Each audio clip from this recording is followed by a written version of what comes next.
So sorry for those technical difficulties here as we're back here on Big Train TV. Tyler Gallo and Ben Bobeck in the George Solomon press box at Povich Field. What you missed a strikeout swinging by Garrett Farquhar and a walk, and also a stolen base to Josh Hall at third. But for now, it's Scott Morgan, the first baseman, and the cleanup hitter standing in against Jake Eddington. Trying to get these runs in desperately, but it's an 0-1 count from Eddington, who's throwing some gas here in the first inning. Yeah, definitely a lot of stuff, and an opportunity would be a huge double play here if he can work it on Scott Morgan, who does come to the plate with plenty of pop in his bat, leads the Aces with 6 RBIs, 3 hits, a .231 batting average in this young season, as well as 1 home run to go with his 4 strikeouts. So a guy that can hit it hard, but right now he's looking to hit it hard into the ground at Eddington. Here's the pitch. Is that swing and miss on the slow breaking ball or changeup there from Eddington. And he's got that stuff. I mean, Alabama. You can certainly see the pure arsenal and the different pitches that he can employ to play with a batter. Now, Alabama, is a pretty high up their baseball team, and coming from did not deserve to be in the tournament, though. Maybe not, yeah, but that's a comment for another day as he swings and misses there at strike 3, and Morgan is down back-to-back strikeouts for Jake Eddington. Yeah, and I mean, I think that's almost as good as a double play. When it comes to having runners on the corners with no outs, get back-to-back swinging strikeouts, and you're in business now, a chance to strand both these runners. And I think that'd be a really positive start to this game for Jake Eddington, and a good place for him to start off this season, as we've said, with Big Train. Adam Tellier stands in, the designated hitter, batting lefties. That's taken high, ball 1.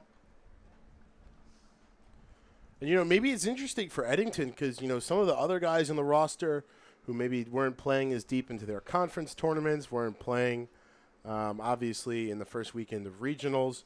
He's coming from being straight into that routine. A lot of these guys, their goal for the summer is to work on their routine, is to get back into the rhythm of playing everyday competitive baseball, especially for a lot of the players coming from schools that, didn't participate or they wanted to take a red shirt this season. And Eddington has the advantage of, not just playing, but playing significant innings and playing significant innings at really high competition in the SEC.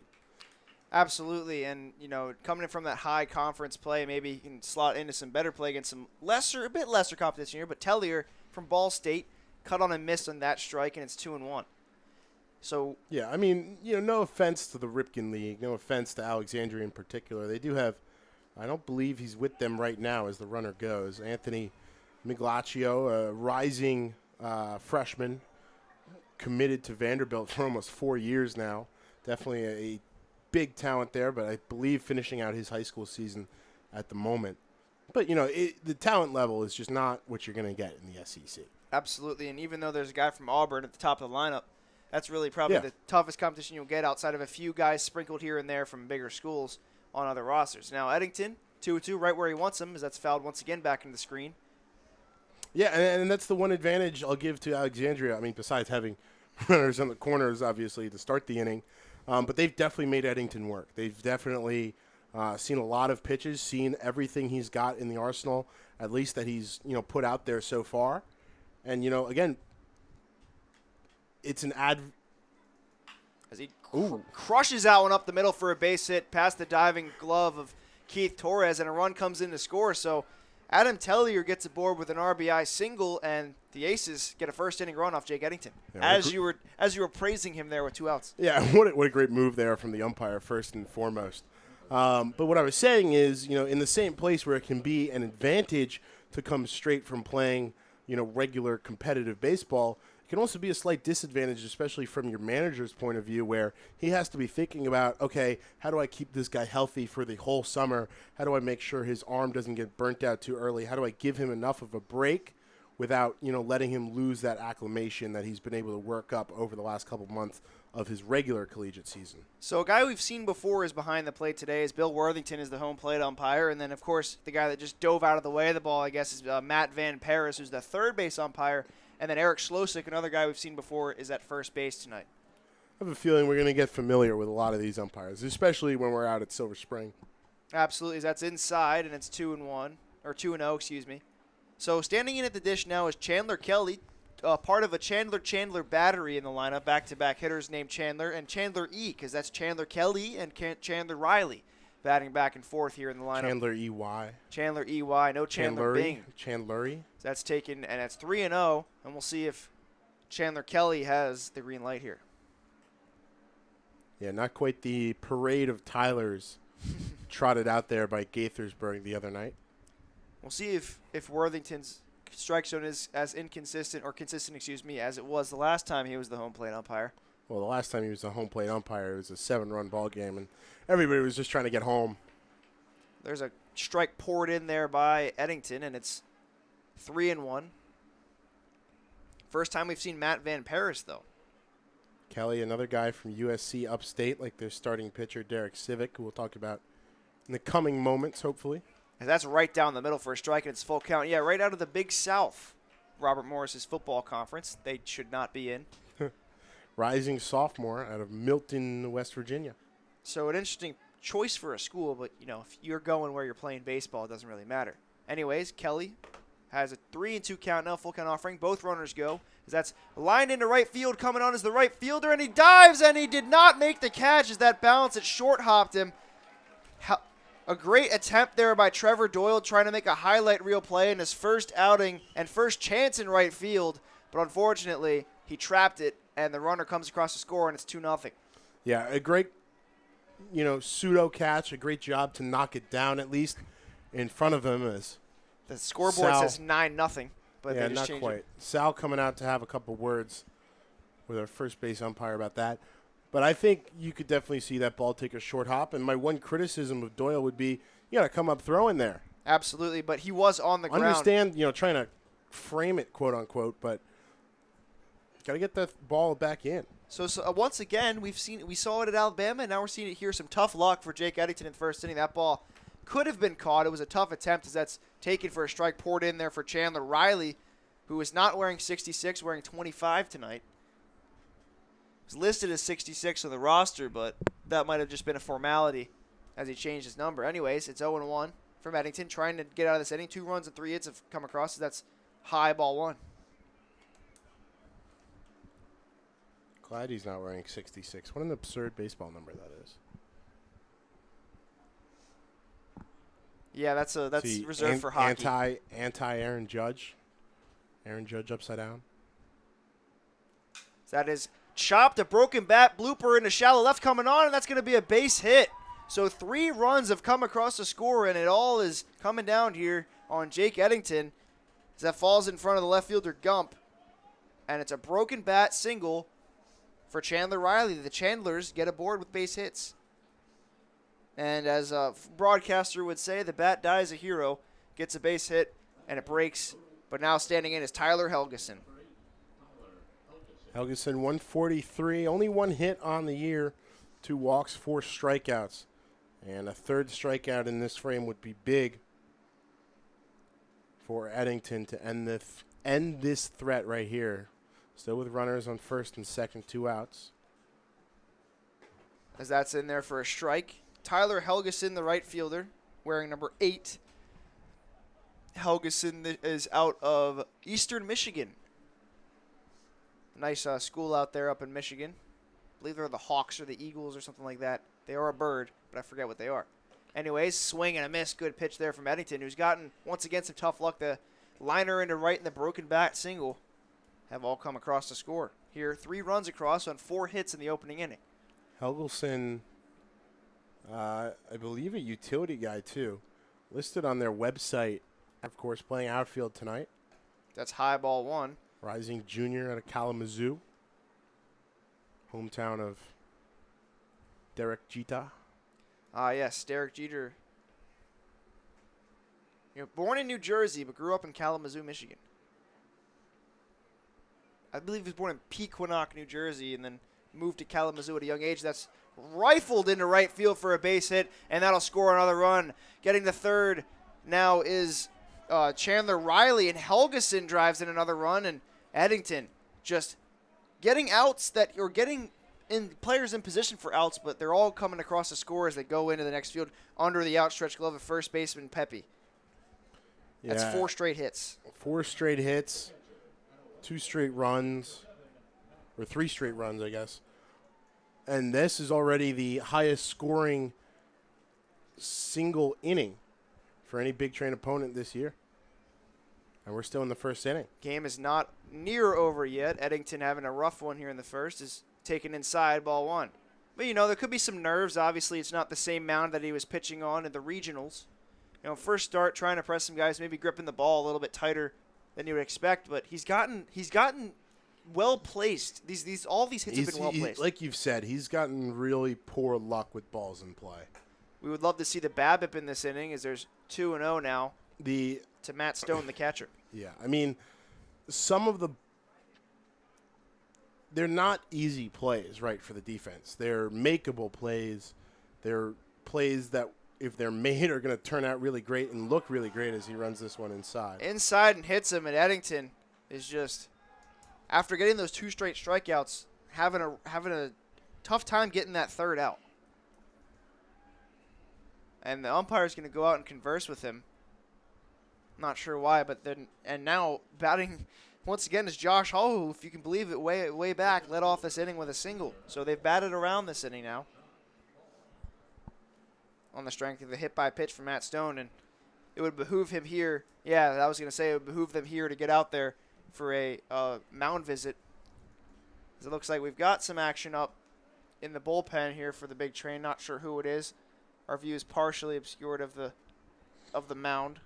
Yeah, Craig Lopez, pitching coach, going to go out there, have a word. You know, and again, this is something where, you know, maybe a mound visit isn't as effective as it normally would be, because Lopez isn't as familiar with Eddington. You know, he hasn't had a chance to find out what works, you know, what sort of motivation he likes, what to tell him maybe on the mound. I'm sure he has the scouting report, and he's done plenty of research, you know, into Eddington before Eddington got here to Bethesda. But you don't always know how that interaction is going to go. So a big onus here on Lopez, the pitching coach, on Thomas, to try to work through it as much as they can. But again, this has got to be square on Eddington's shoulder to get out of this inning.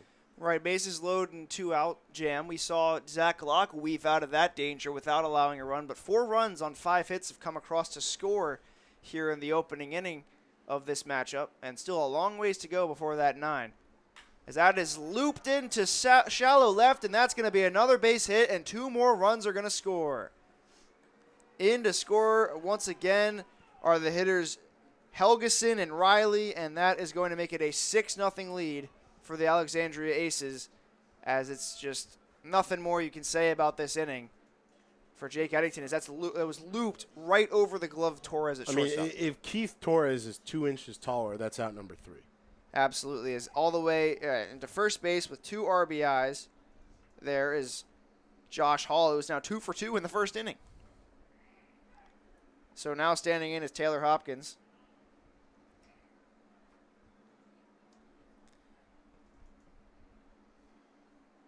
The other unfortunate part about that is you still have a force. You don't have a force at home anymore. Yeah, that's the only positive, the only silver lining, so to say, of having the bases loaded as a defense is you can go to any base. You can still go to first, second, or third, which makes it a little bit easier, but you love to be able to try to get that lead runner, work your infield in. So that is fouled back, and it's 1-1. And now there's some catching up to do after this inning for the Big Train, but they'll have Gauthier, Foster, and Doyle due up, exactly who you may be one up in the situation.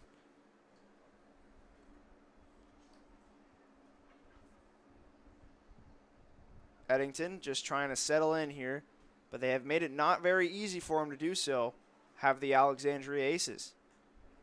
Yeah, and they've done a good job of doing what the Big Train offense has been very effective at this year, is moving the line. I mean, nothing more than a single so far.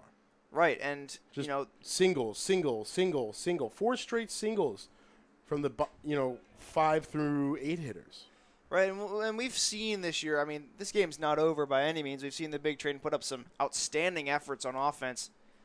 But just the first inning, obviously, the big hole to come out of it. It's 3-1 now to Taylor Hopkins, the shortstop who walked his first time up and is staring that in the face once more. As he crushes that one over the outstretched glove of Gauthier at short. That's going to get another run in at least. The throw comes into second, and it's another base hit for the Alexandria Aces, who are pouring it on here in the first inning. That's 7 runs across. And another base hit just past the outstretched arm of a big train defender.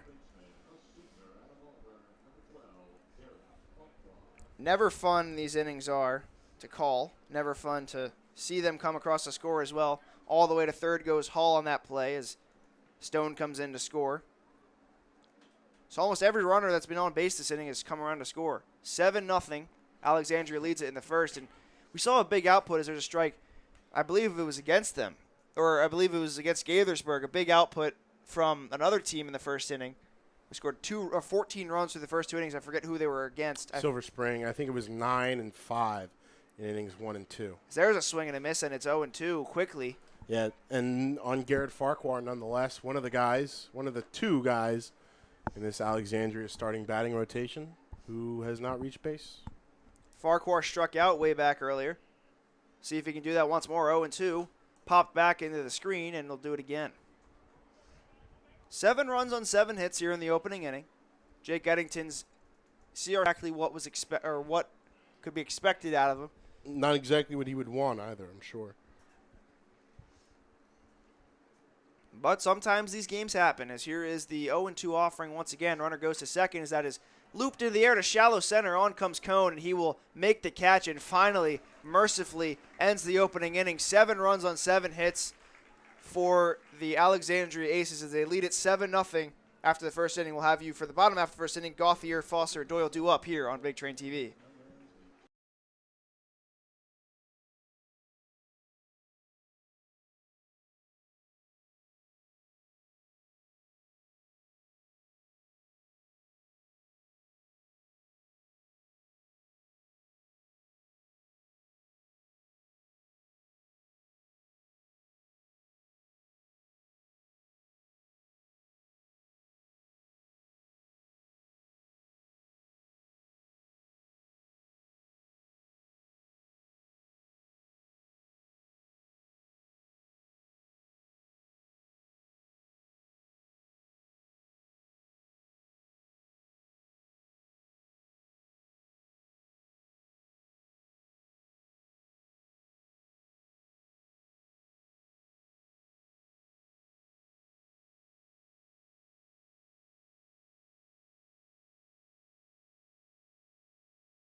Back here at Povich Field as the big trainer staring a 7-run deficit in the face after the opening inning. Jake Eddington, 7 runs on 7 hits, a lot of well-placed hits in that first inning.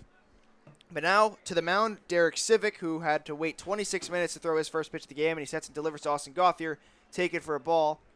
So it's 1-0. Yeah, I wonder how that affects you as a starting pitcher. Obviously, I can't say that I've ever been in that situation myself, but you know, you're warmed up, you're ready to go. That is crushed into center field, and there it goes. That's a great way to start.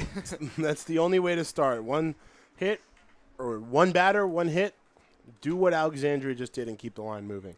What I was saying was I wonder how that affects Civic as a starter. You're ready, you're warmed up, you're ready to go, and all of a sudden you're sitting there for half an hour and letting your arm get cold. You've got to be able to come out and use those 8 pitches before the inning to the best of your advantage in order to get back where you need to be to start this game off right. Definitely. And so Austin Gauthier would like to have a word. With the way this thing is going, it might be a high-scoring slugfest affair as Foster takes one on the outside half, ball 1. Gauthier been one of the most consistent hitters in this lineup and exactly what you want at the top of the order. .364, 4 runs scored, 4 hits, a double, a home run, 3 RBIs. He can score them. He can bring them in. He's been a dynamic addition to the top of this lineup, especially when you have this guy behind him. Absolutely. Darius Foster, the king of the bunt. King of the bunt single, the infield single. He hit 2 balls to the exact same spot right in front of the first baseman and beat them out both times. So technically only credited for 2 stolen bases this season because, as I'm sure you or dedicated viewer would know, the Silver Spring Tacoma T-Bolts game is still technically in play, and Foster had 3 stolen bases in that one. So it's 2 according to the stat book. It's 5 in all our minds as he works a 4-pitch walk here. And it could be more as he's due up the next time that comes, 6 p.m. Make sure you're here for that. It'll be 6 p.m. on the 16th, I believe it is, when they go back to Silver Spring, and they'll start that game in the 10th, and then they'll start their next game at 7 or whenever that game is over. So Gauthier is due up, but you're correct in saying that he would be due up as well. I misunderstood you there when I started talking. So exactly how the first inning started for Eddington is how it starts for Civic, and Trevor Doyle, due up for his first at-bat of the season, has I like that batting stance. Pretty interesting. Reminds me a lot of Joey Gallo's. Okay. Keeps the lefty in the 3-hole by going from Nolan Shanuel to Trevor Doyle for Sal Colangelo, that is. Rising senior at Sacramento State, experienced guy, 6'205", another Vegas native. Got a nice leg kick there as he takes it outside, and it's 2-0. Slightly baggy pants, too. He's got that straight-up stance like Gallo does. Not me, obviously. Slight wave. And then got that that bat waggle he does when the pitch comes in. It reminds me a lot of that one. It's not exactly the same as it's held a bit back as it's outside 3-0. 324 batting average, 426 on base percentage this year at Sacramento State. 52 runs scored, 66 hits, 11 doubles, 2 home runs, a triple. Instant 25 RBIs, 34 walks, 1 for 6 on stolen bases. He's taking high, ball 4, and the bases are loaded. That would be 8 balls, pardon me, in a row there by my novice arithmetic there. And if anyone's going to drive in these runs here, it's Rocco Pepe, who's had a pretty solid year this year. I believe he's gone yard once, or he hasn't gone yard at all. Has yet to leave the yard. But he's hit a couple balls. 2 doubles, a triple, 4 RBIs. How about this? 3 hit by pitches. He's had to wear one a couple times. It's been painful for him at the plate, but does not matter as he stands in here with the bases loaded and it's inside. Nearly wears one there. 9 straight balls from Derek Civic. If this was the Arkansas Super Regional right now, our nice crowd here at Povich tonight would be counting out the balls in a row as we're up to 10. And it's 2-0. Yes, I know Texas A&M their fans have been made famous for doing that, screaming ball 10, stuff like that. Obviously not there as the catcher Stone goes out to talk to his pitcher who has not recorded it out and the bases are loaded. We need some what do they call them at A&M? The yell leaders? I couldn't tell you, man. Oh. What we do need is some thunder sticks that they made popular at Angel Stadium. Yeah, those are irritating. They're fun, though. When you see all the red ones just clamoring together in the playoffs, I mean, it's been a long time. Let the crowd make the real noise. Absolutely. Don't need the artificial. It's pretty intimidating when you get in there. Anyways, 7-0 the score, and the bases are loaded here in the opening inning for Rocco Pepe. And this is an opportunity to get some of those back, but Pepe can't be thinking. You don't want him thinking about that one swing of a bat. Absolutely. Sure, it's possible. A first strike in about 23 years there from Derek Civic. 10 straight balls, finally getting that strike. Gets a little bit of a approval from the stands. But I'm going to sound like a broken record. You just got to keep crushed moving the line. Deep left field. Well, not really deep. Coming in is the left fielder, Riley, as he settles under it and makes the catch. The runner will not tag. So a big first out as Foster's hung up on the base pass, but he will get back. He thought that the runner was tagging and the throw was coming in, but Riley smartly threw it behind him and nearly got him off at third. So an out there recorded for Pepe. And now Matt Thomas, who has gone yard this year, will stand in at the dish. Well, not officially. Not officially, but did go yard in the the Silver Spring game. Once it will be completed, it'll be goes his first home run of the year. And he could hit his retroactive first home run of the year, I guess, right here. hit his second home run of the year before he hits his first. One swing of the bat could, Juan Soto-esque. right. One swing of the bat could make a lot of noise here as he cuts on that one and He was looking for it there. I think he was trying to send it to the top of that scoreboard. Yeah, and it seemed like Pepe was looking for it as well. I mean, you saw how high he hit that ball. It seemed like it was over the lights out there in left field at one point. A well-struck ball down the line could make this a 7-3 game. Has good speed on the base pass here. Not sure how fast Doyle is, but I know Gauthier would score easily, and Foster, I mean, it's almost a formality for him to score from second on a well-struck ball. He can make those 180 feet look like 70. Absolutely, as that's in the dirt, and smartly getting back to third is Gauthier. No chance to score on that one. It's 2-1 to Matt Thomas, who's had a pretty good year. Outside of that game, he's been one of the most, again, another consistent hitter in this lineup. Really, almost everybody in this lineup has been consistent. And the one thing Thomas has been especially consistent at is getting on base. .375 batting average, but add 3 walks to that as he takes an excellent pitch there high. Great take there from Matt Thomas. 4 RBIs and 3 runs scored as well. 3-1 the score. And this is a game that has all the makings of a barn burner here.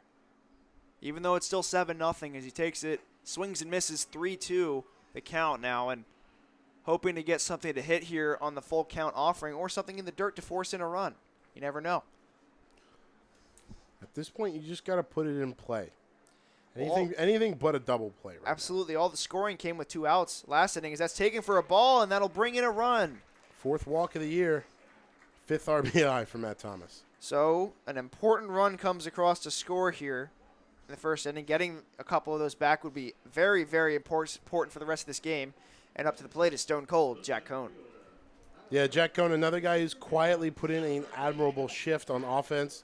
Of course, we saw him get the start last time we were here at Povich. 2 innings pitched, 3 hits, 2 earned runs, a couple walks, a couple strikeouts as well. Cone takes a strike that pours in there for 0-1. Got the no decision for his regular season teammate Matt Howitt. Got the win. The very nice 4 innings pitched in relief.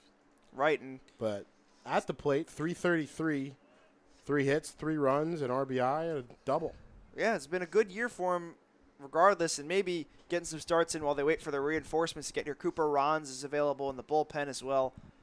And Eddington, of course, is taken in the dirt, and it's 1-1, or 2-1, excuse me. And that's maybe why Barron was starting for the most part. They did have some length on the staff, though.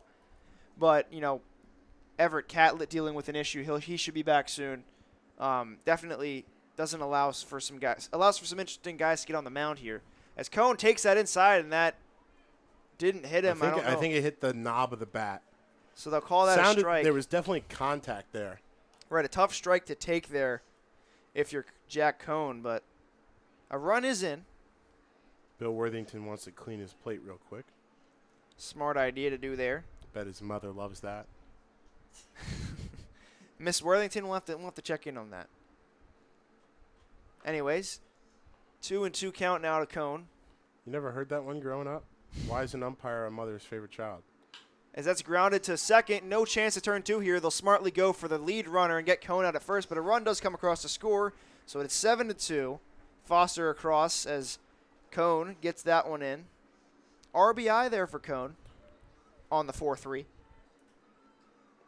Doyle still at second. Still a runner in scoring position for Brady Gump, who's got 2 RBIs as well. But as I was saying, why is the umpire the mother's favorite child? He always cleans his plate. He always cleans his plate. I have heard that before. It was just escaping my mind there. Brady Gump had a solid last game. He went 2 for 3, excuse me, with a hit by pitch and a walk and 2 singles. I would absolutely love a single here.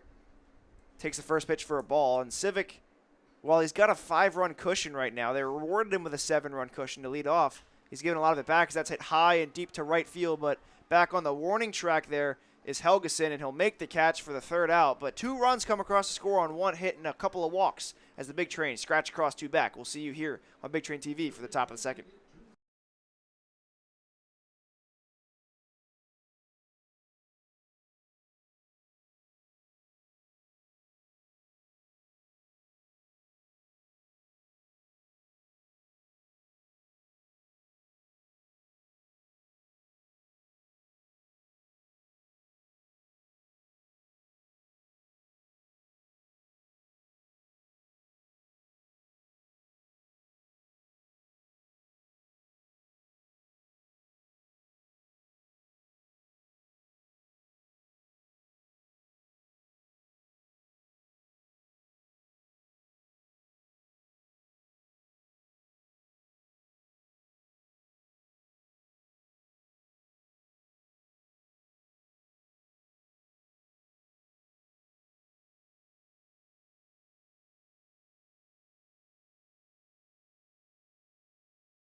After a 7-run opening inning, Noah Carbajal will take over after his stellar performance in Gaithersburg a couple of days ago, last week.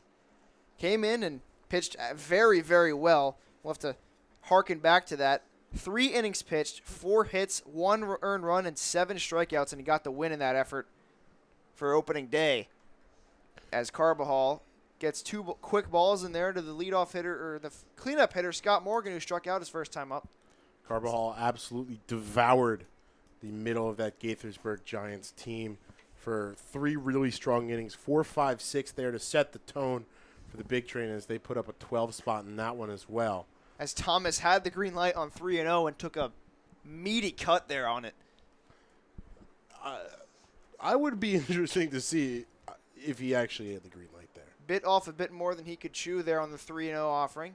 Outside ball 4, so aboard is the hefty righty. Well, there's no hefty lefty you can call him there, but he's got a similar build to Billy Butler. Yeah. He takes the ball. It comes down to Garrett Farquhar is the last Alexandria player to not reach base tonight. And we'll see a lot more of that tonight for both teams. It's 7-2 after 1 inning. Not a tough ask at all if you're the Big Train. My math tells me we're on pace for 81 runs at this point. Should be a fun one as Tellier takes one inside, and it's 1-0. And Thomas is going to go out there and maybe calm down Carbajal a little bit. Yeah, came out throwing fast. Came out throwing hard. You can see he's amped up, trying to get his team back into this one. But I don't think that's necessarily what they need. What they need right now is control and less base runners. And Carbajal is certainly capable of that. Like, again, as we saw in that Gaithersburg game. One of the real just go-getters out there on this staff has come in and throw strikes. While he's not necessarily done that in the early portion of his outing today, there's still time.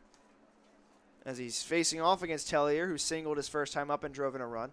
And he swings and taps that one foul off of his foot maybe or in the dirt up the first base line, and it's 1-1. Great inside heater there from Carbajal. Get Tellier chasing, get him to foul it off. Looked like almost towards the handle of the bat there. Well, that being said, 12 men came up to the plate in the first inning and 19 total for both sides. So it was a pretty rich first inning in terms of offenses. The 1-1 offering now is looped in the air, shallow left, and that's going to get over and cutting off that one. And running the third, ambling over to third base is Morgan. The throw is going to be cut off by Torres. So it's going to be a double there from Adam Tellier, who's now 1/2 the way to the cycle. And getting into third there is Scott Morgan. Drawn over a bit to the right was left fielder Gump, and he had a long way to get that ball. Yeah, I mean, playing pretty standard positioning. Probably a little bit more towards left center than straightaway left. But that's just a tough play. I mean, that's where he's probably supposed to align. That's where we're going to see him align for most of the night. That's just a really good base knock there from Tellier. So Chandler Kelly, with no batting gloves on, will stand up at the plate. Old school. 1 for 1. The old school no batter's gloves like Moises Alou. Is he? Yeah, Moises Alou had other things to use. Yeah, as grip. we won't talk about that. Maybe no later. spider tack needed from Moises Alou. Absolutely. We might get some spider tack. We'll have to see what we have to do. Emphasis au natural. Exactly, as it's 2-0, and there's a ball 3. So the pitching for the Big Train in this one, a bit shaky through the first inning and a bit. There's no outs recorded in this one, so I can't say a third. But Carbajal, out of Long Beach State, looking to get a strike here as he pours one in there for a strike, and it's 3-1. And exactly what we saw from Morgan in the first at-bat. Yeah, if he could come back from this 3-1 hitters count, that'd be huge. Absolutely. Don't want to put another base runner on here and load the bases. Oh. As that hit him, and as you were saying that, partner, he allows another runner on, and the bases are loaded with nobody out once more. So, much like D.C. today, lots of traffic on the base paths. It's a weekend. First couple of innings have been smooth sailing for myself coming up here. I don't know about you. And I'm thinking, as Chandler Riley steps up, Carbajal would absolutely love a ground ball here.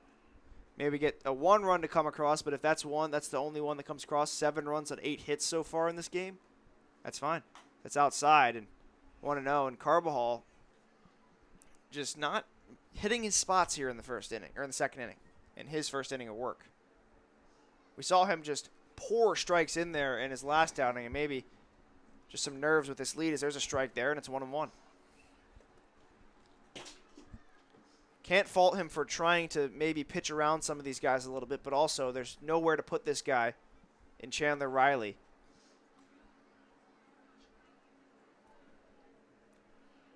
It's taken in the dirt, and it's 2-1. I think the most remarkable thing for me right now is that double by Tellier to lead, or in this inning, the first extra base hit. Lots of hits in that opening for inning, Alexandria. none of them for more than one base. That's outside, and 3-1. And into dangerous waters once more is Noah Carbajal, not on the beach of Long Beach State, out here in Bethesda, Maryland.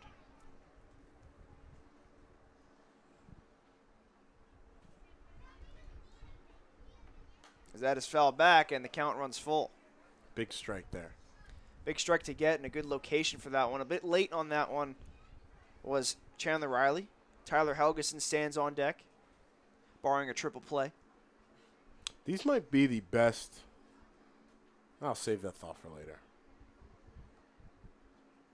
Carbajal with a full count offering, and it's low, ball 4, and another run's going to come across to score. So 8-2 is the lead for the Aces, who have put up more runs than any other team has put across this season on the big train. Certainly been a long night, and it's only the second inning. Anyways, Tyler Helgeson stands up. He singled his last time up. But a run is chased in. There's it's taken for a strike, and it's 0-1. It's been one interesting game thus far. I will say that. Searching for answers probably right now is Sal Colangelo. That's taken for strike 2 and quickly 0-2. And this would be a huge strikeout for Carbajal to get, and maybe gets a pair on the next batter, who is Matt Stone, the catcher. But 8-2, the Alexandria Aces lead this game. 7 runs on starter Jake Eddington. That's fouled off and back, and they'll do it again on 0-2.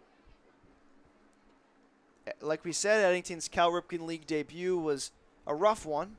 Seven runs and 7 hits, but trying to settle it. He had, I believe, 5 or 6, maybe 6 hit balls that were just out of the reach of a couple of fielders. So that is hit high into foul territory, it looks like, or it's going to stay in play. Coming on to make the catch is the second baseman, and coming in to score and tagging a couple batters. So it's 9-2, but a nice catch there by Gauthier. I believe it was Gauthier. Yeah, Gauthier coming over from second. All 3 players on the right side of that field. You had Doyle coming in from right field as well. Pepe had a decent angle on it, but Gauthier really had the best coming in from second base. And a really good job for him, too, of immediately turning around, getting that throw home. Almost had Tellier, of course, not quite enough. So it's first and third. Here as that's fouled back towards us, but into the screen anyways. Matt Stone. One more batter, and Josh Hall would have come up 3 times in this game in the first 2 innings. Certainly something you don't see too often as we're running out of space on the scorecard here. Carbajal gets an 0-1. Scorecard could really use a double play here. Absolutely, as we haven't seen one yet, but that last one was a sac P4, I guess F4, whatever you want to call it. Sacrifice fly as a runner came in and scored, another one tagged. But a great catch anyways by Gauthier going over his shoulder. That is hit up in the air. Going out is the center fielder Cone. He will make the catch. Runner does not tag, so excellent throw from Jack Cone. Great throw from Jack Cone, and he's got that pitcher see the arm. Pop. Yeah, I was just going to say you can see the pop in that arm. So a big F8. Cannon from center field. Big F8, but now the third time up, Josh Hall, the leadoff hitter, who is 2 for 2 with a pair of singles. That runner's still 90 feet away, but 2 runs are across in this inning as it's 9-2 Alexandria. Gets those 2 runs right back. Carbajal hoping for a better result here than the couple first times. That is once again blooped into shallow right for a base hit, and they just can't get Hall out. He's up 3 times. He's got 3 singles and 3 RBIs. Lots of 3s there fill out his bingo card as the runner comes in. Riley moves up to second. 10-2. 10 runs through the first 2 innings for Alexandria. Already the second most runs scored by Alexandria this season. We've already said it's the most scored against the Big Train this year by any opponent through 3.5 games now, or 2.5 plus. That's popped up in the 1 infield. 2/3. Hopkins settling under it is Gauthier. He will make the catch for the 3rd out, but 3 runs come across on 2 hits as Alexandria stretches their lead to 8. It is 10-2.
Kyle Velasquez will lead it off for the Big Train as they look to mount a big comeback here, down 8 runs at the bottom of the 2nd. Still a lot of game left, but Civic, after a bit of a rough first inning, will look to settle into this game here. He only allowed 1 hit, but 2 runs came in as that's high. Ball 1. Yeah, I think one of the cliches we hear the most in sports is this game is going to be like a prize fight, right? 2 boxers going back and forth, punch for punch. As Velasquez hits one into the gap in center field, that's going to get down and go all the way to the wall as it one-hops the scoreboard. Velasquez rounding first and heading to second. He'll settle in there for the double as the throw gets away. That's a from big the cutoff jab, man. And that's a big jab from Velasquez to start off the 2nd. What I was saying was, the Big Train took a pretty big uppercut in the 1st, right? They were able to come back, land a couple, get some back in the 2nd, but allowed a couple more punches to land for Alexandria in the top of the 2nd. So let's see if they can land some blows of their own here, starting them off nice with that nice left jab from Velasquez, 3rd double of the year. So the first at-bat of the season for the Flying Hawaiian as Keith Torres stands in there, not Shane Victorino. But anyways, Keith Torres here looking to get this run in from 2nd. The 2nd Hawaiian we've called this season, I believe Nigel Calderon on Silver Spring is also Hawaiian. He had a big at-bat in that inning as it's taken outside that last inning of the game thus far. Torres, like Doyle, a rising senior at Sac State, St. Louis School in Honolulu, Hawaii. Torres hits one high into center field. Going back a little bit is the center fielder Hall. He'll set it under it, make the catch. Velasquez thinks about a tag but doesn't move on the strong arm of Hall in center field. Hall's been certainly involved in today's game, but an F8 in the first at-bat of the season for Keith Torres, who's been here before, I believe. I believe he's a returning Big Train player, if I'm not mistaken. Yes, he is. Played here back in 2019. So here's Austin Gauthier, now committed to the University of Maryland. So congratulations to Austin for doing so. And he's put on a good at-bat in his first one. Bats for the 2nd time here today. He's 1 for 1 with a double, or a single, excuse me. Inside there, ball 1. Gauthier in a spot where one swing could get a lot of runs back, or a couple of runs, important runs back, and make this a less ominous score on the board. Taking for a strike there. Good pitch, good dot on the outside half, and Stone puts a nod of approval with his mitt towards the pitcher Civic, who allowed 2 runs in the first inning despite only allowing just 1 hit, but walks came back to kill. As I believe it's shown way back when on the scoreboard of the Hubert H. Humphrey Metrodome with a ghost on it. Walks will haunt. As Gauthier crushes one into the gap. That's going way back, and that's going to go and bounce off the scoreboard again. Velasquez can keep on running as he trots into home. It's it's two doubles sandwiched in between an F8, and the big train getting an important run back. It's 10-3. Yeah, that's a huge RBI for Austin Gauthier. Again, not always what you expect out of your leadoff man. Normally, I think stereotypically, so to say, you expect them to get on base and then be brought home. But Gauthier has really shown that if there's anybody on, in front of him, anybody on the base, he can wrap them up and get them home too. And that's why you always will see low RBI numbers from the guys in the leadoff spot. I harken back to a guy that was a powerful leadoff hitter in Curtis Granderson. Yeah. Who one year, I believe, had 30 home runs and 59 RBI. So, I mean, Trey Turner did so as well. He does it for himself, though. Solo home run kings in the leadoff spot as Foster fouls one back over the screen and out of play. Hoping for a play as the catcher. So that bounces off the seat and goes out of play. It goes onto the concourse. Hoping for a play with Stone, but Foster instead has an 0-2 count to look at. Souvenir for somebody. And if Foster can get one of his patented singles on the infield, move Gauthier over to third and get two runners on for Trevor Doyle, who looks to... Sure, even more than that, he'd just love to put one into the outfield grass, maybe just bring home Gauthier himself. And while you may not expect him to go yard, he does have some pop. We've seen him hit the ball really far in batting practice. That's up high, 1-2.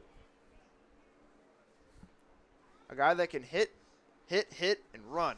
3 home runs this season for San Francisco, 4 career. It's choked up a bit on the bat.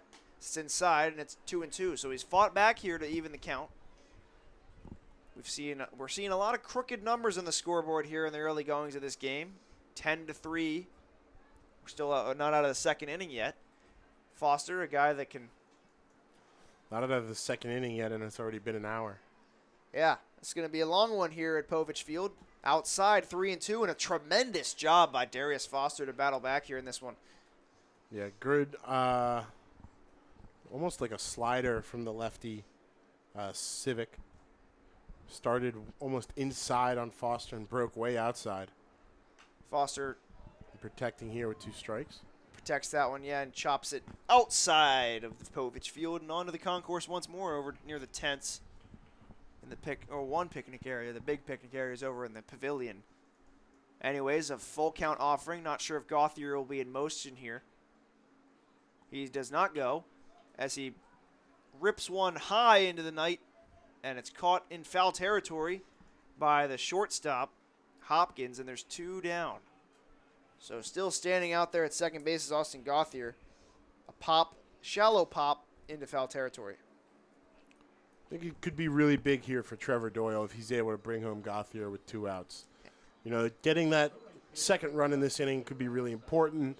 Just keeping the deficit manageable for the big train. You don't want to – there's plenty of baseball still to play, right? We're only Absolutely. in the second inning. I think if there's ever a team that's not going to be daunted, by a 6-run deficit, it's going to be this Bethesda squad. We know they have the bats. We know they can put them to use. It's just they cannot leave as many runners on base as we've seen them do at certain points this season. And they have a really good opportunity here to bring Gauthier home.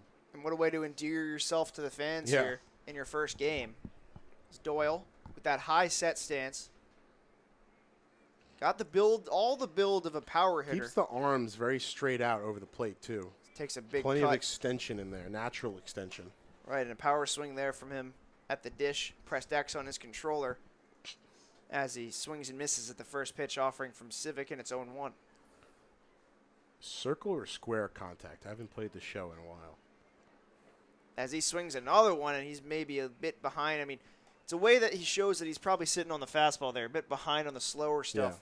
I mean, that's that same breaking ball that Foster was able to take, cutting outside on the left-handed batter. Good stuff so far from Civic. So 0-2 back-to-back times, and swings and misses strike 3. So Civic gets out of a medium jam here. Gauthier is stranded at second base. But next, we have a word from our sponsors at the Dandy Walker Alliance, so stay tuned for that.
Garrett Farquhar stands in to lead off the top of the third here with a 10-3 lead as he fouls the first pitch back from Carbajal, who's on for his second inning of work. Carbajal allowed 3 runs in his first inning, but hoping to put up the first 0 of the game for either side here in this inning as he delivers the 0-1 offering. It's inside, and it's 1-1. 10-3, Big Train deficit here on Big Train TV. Crushes that one down the left field line. Foul. He struck that one hard, but just foul near the bullpen and trainer area of the Shirley Povich Field, the hallowed grounds. Lovely shaded trainers area, thanks to the work of 2 very dedicated broadcasters willing to help out wherever needed. 2 broadcasters that'll be in Birdland in a couple of weeks. Get more on that later. Is fouled out of play. Catch us at Camden Yards on June 22nd if you really want to. I don't know why you would, but 2 broadcasters so dedicated to the work of baseball that they go to baseball games on their days off. A Baltimore Orioles game on their day off. It's been a while since I've been up to Camden. It's a great park. Beautiful stadium. Up the middle, base hit for Farquhar, who is finally aboard in this game. Yeah, Farquhar really had some. Yeah, you're right. That's 9 for 9 now. Have reached base safely at least once. Farquhar really had some solid contact in that at bat, so not really surprised to see him finally line one up fair, straight up the middle against Noah Carbajal. And you don't go into every game hoping to fill up the first 3 boxes of your scorecard. I don't think any team really expects to bat around twice in the first 2 innings. Right. Well, they didn't bat around. They just it came. Oh, they did. They came close. They batted through. They nearly batted through in that first inning, but you're right. You're right. They didn't. Or in that second they came inning, close. As fouled and off of his foot is Scott Morgan. As we hear some glass shatter behind us. That's not us. Thank God. I'm not cleaning that up. Outside half 1-1. We'll move tents, but we won't clean up glass. I don't want to cut my hands. The stocky righty or lefty at the plate. Oh, it is a lefty. I was right. As he swings and misses on the loop. You said righty first, so you were right when you corrected yourself. Yeah, I said hefty righty, but he's actually lefty. Stocky righty. Stocky lefty. I keep getting it wrong. Anyways, Scott Morgan. Should put him in 44. Struck out and walked. Big Adam Dunn there at the plate. Yeah. Mark Reynolds. The Adam Dunn, really king of the 3 true outcomes. Yeah, I was gonna say I didn't want to call him. I didn't want to call him the first Hated to of the run. true, but he was the epitome of the true 3 outcome. Great diving stop at first base, and he's gonna not get the force at second, but a beautiful play by Pepe. Rocco Pepe. Not usually at first base, makes a tremendous diving stop on the bag. Not enough to get the runner at second, but Carbajal will appreciate that. Looked more like a third baseman there, almost like 3U on that play. As the runner moves up to second, Garrett Farquhar. Adam Tellier, who's got a single and a double.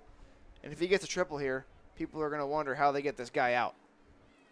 Runner on second and 1 out for Tellier. Ball State student, athlete, whatever you want to call it. Inside student ball. athlete. Student athlete. Athlete student. 6'3", 175, rising sophomore, Michigan native. Very lanky.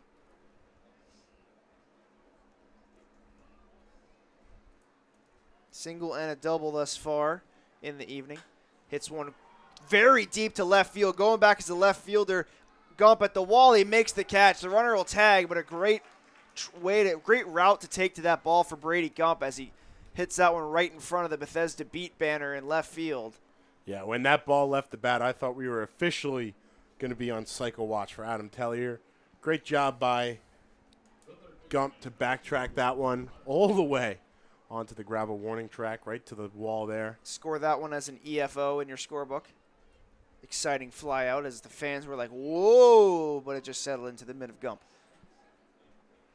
F7 with an asterisk. I'll put EFO in mine as an homage to my father. That'll bring up Chandler Kelly, who's singled and was hit by a pitch, 1 for 1. Carbajal gets a nice pitch there, but that's outside, and it's 2-0. So Kelly. Tellier crushed that ball. I mean, he gave that ball a ride. Kelly came into today. He's only played 1 game prior to this evening. Came into today hitting 500 in that 1 game. That's 3-0. Now up to 750. Wow. Putting up MLB The Show type numbers. 1 for 1 with a single, a walk, and 2 runs scored. And that's ball 4, so he's aboard once more. And that'll bring up the other Chandler, Chandler Riley. 2 halves of the Chandler. The Chandwich. The Chandwich. That's a good one. He gets a laugh from our producer. So with the base fun open. to say, our producer. Yeah. Whatever you want to call it, he's standing right behind us.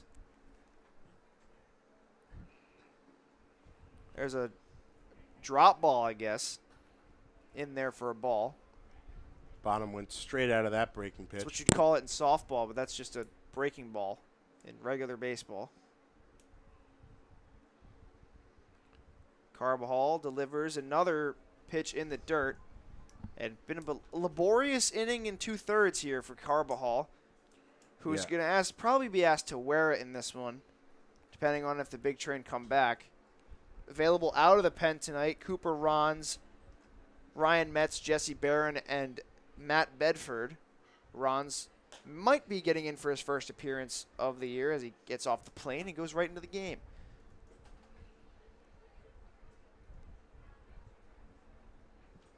It's not the highest scoring game the Aces have played against the big train, though, over the last couple of years.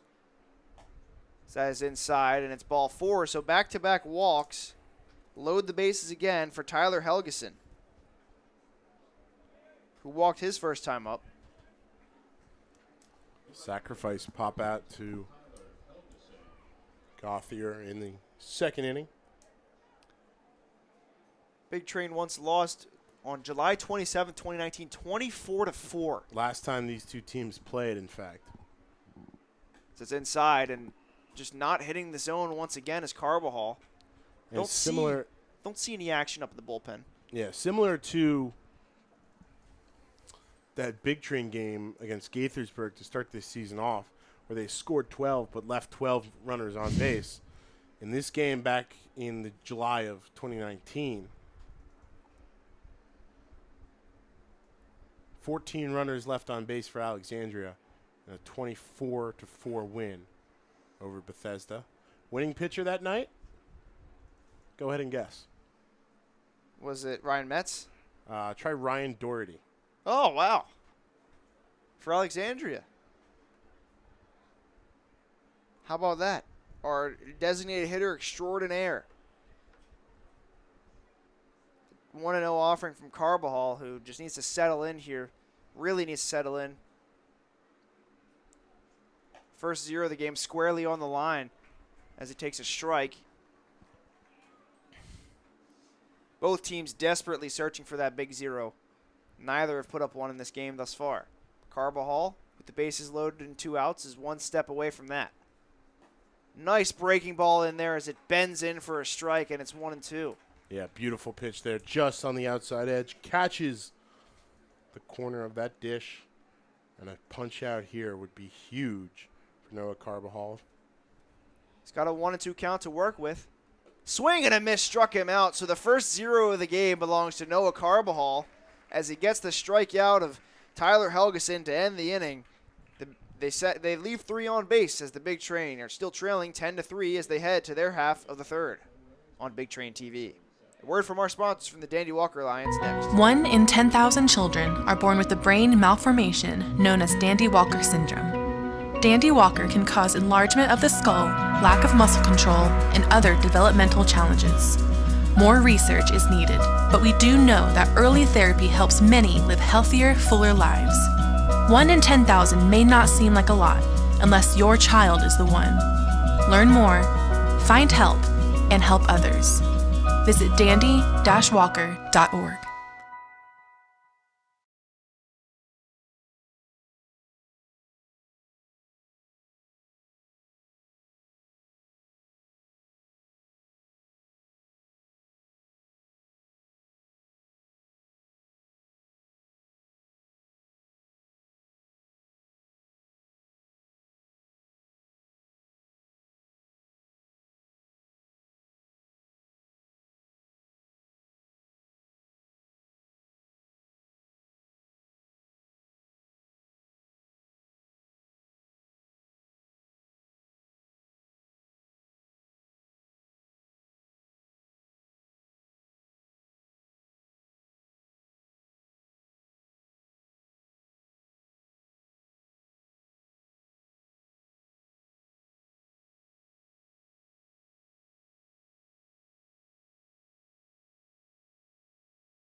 Rocco Pepe leads off and promptly hits one into center field, but right at the center fielder hall. 1 pitch, 1 out here for Derek Civic. Screamed off the bat there. As Pepe is retired, and that'll bring up Matt Thomas, who walked his first time up. He's 2/3 of the way to a fly out to the outfield bingo. He's got F7 and F8. Don't want to see an F9 from him. We want to see over the head of 9 and out of the park. That would be fun. That would be fun. And You gotta do your best to catch up in the home run call scorebook. Absolutely. 4-1 the score in that. The one, though, doesn't... Teetering on a blowout, some would say. The one doesn't count yet, though, of course. 4-0 with an asterisk by the 0. And I was expecting at least 12 home runs in D.C., but that got rained out. High-scoring game on the books down there? No, 12 solo home runs for the Big Train as they win 12-0. That would be something else. Who's hitting multiple? Not sure, but Thomas, anyway, grounds 1 to short. Should be easy enough as he fires to first, and 2 quick outs here. 2 quick outs on a couple really hard-hit balls, but I think that's just showing that Derek Civic has really settled into his line of work here. Jack Cohn now up to the plate.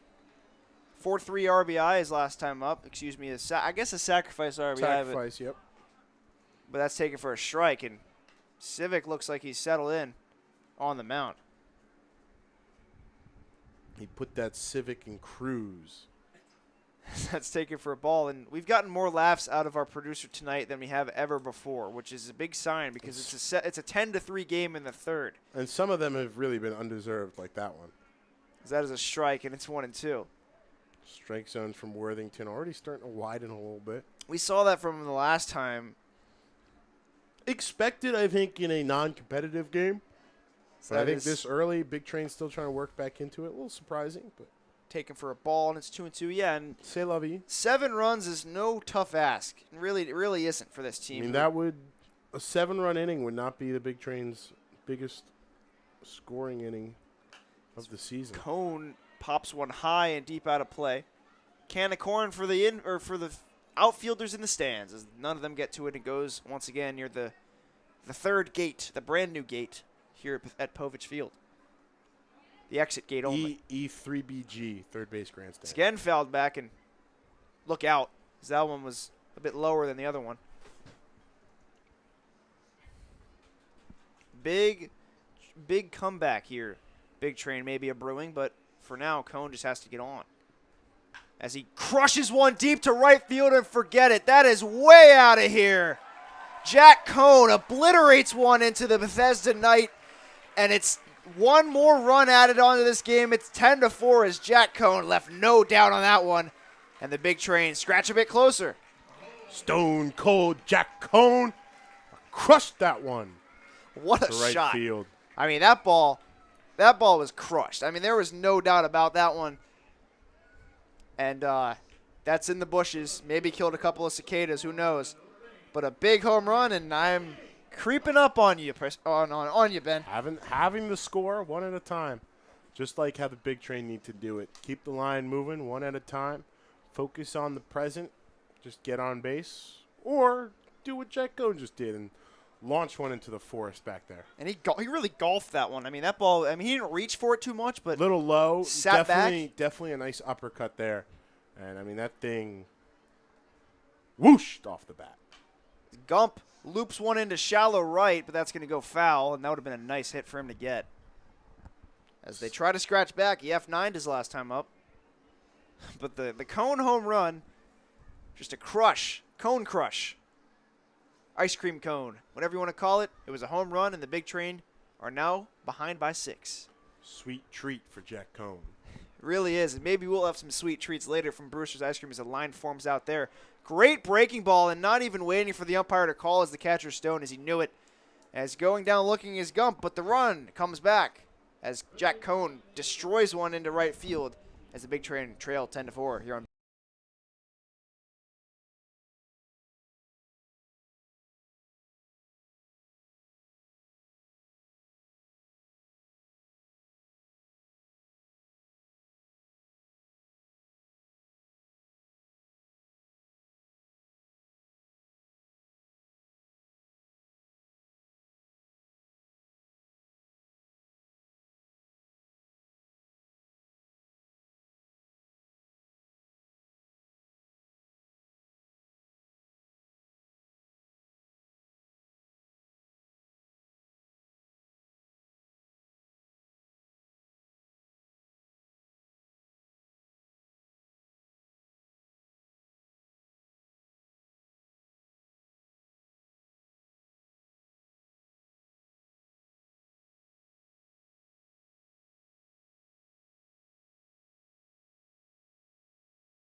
New pitcher Jack Braley set to deliver to Matt Stone, not Jack Cohn, who destroyed a ball last inning. Cohn, said he needed to get on, and he got all the way around the bases. There's a strike one from Jack Braley. Braley hasn't pitched since that second exhibition game here at Povich. First outing of the season. Against the Little Train. 3.0 innings pitched, 4 hits. No runs, though. 1 walk and 5 strikeouts, and a pretty good outing. Forced 2 strikes in there quickly from him.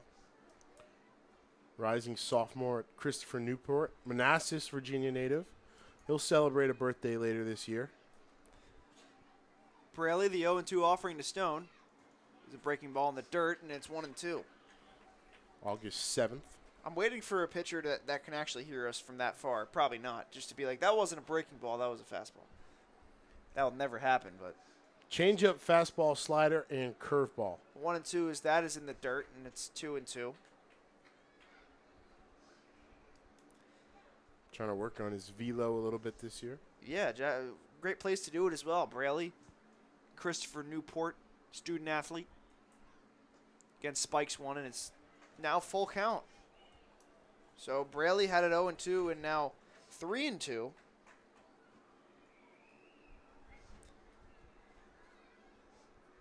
Back to that Jack Cohn blast. I would love to see how far that went. Well, it didn't have the sheer veracity of some of the high fly balls we've seen in batting practice, or maybe the distance. Gotta be some decent launch angle on that. Right, and one of the longest we've seen thus far this season. So reaching via the walk is Matt Stone. And now Josh Hall, who's 3 for 3 with 3 singles. Maybe didn't hit the weight room hard enough as only singles today. But he's got 3 RBI, and he's putting a lot of work in here against the Big Train as he check swings on that one, but did not go around, and that was outside anyways, so it's ball 1.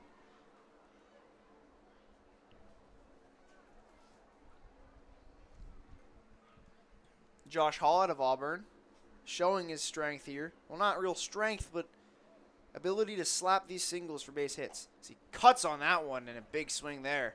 Central air, the big fan as he swings and misses for the first strike. Could use a bigger fan up here. Absolutely. Gets pretty hot here up in the George Solomon press box. Grounds that one up the middle. TaylorMade here. 4, 6, and not 3. They get the force out at second base, but nothing else. TaylorMade ground ball there from Hall, who was finally retired. Well, finally had an out recorded while he was up at the plate. Yeah, technically not a not a hit. Fielder's choice. A 4-6 fielder's choice.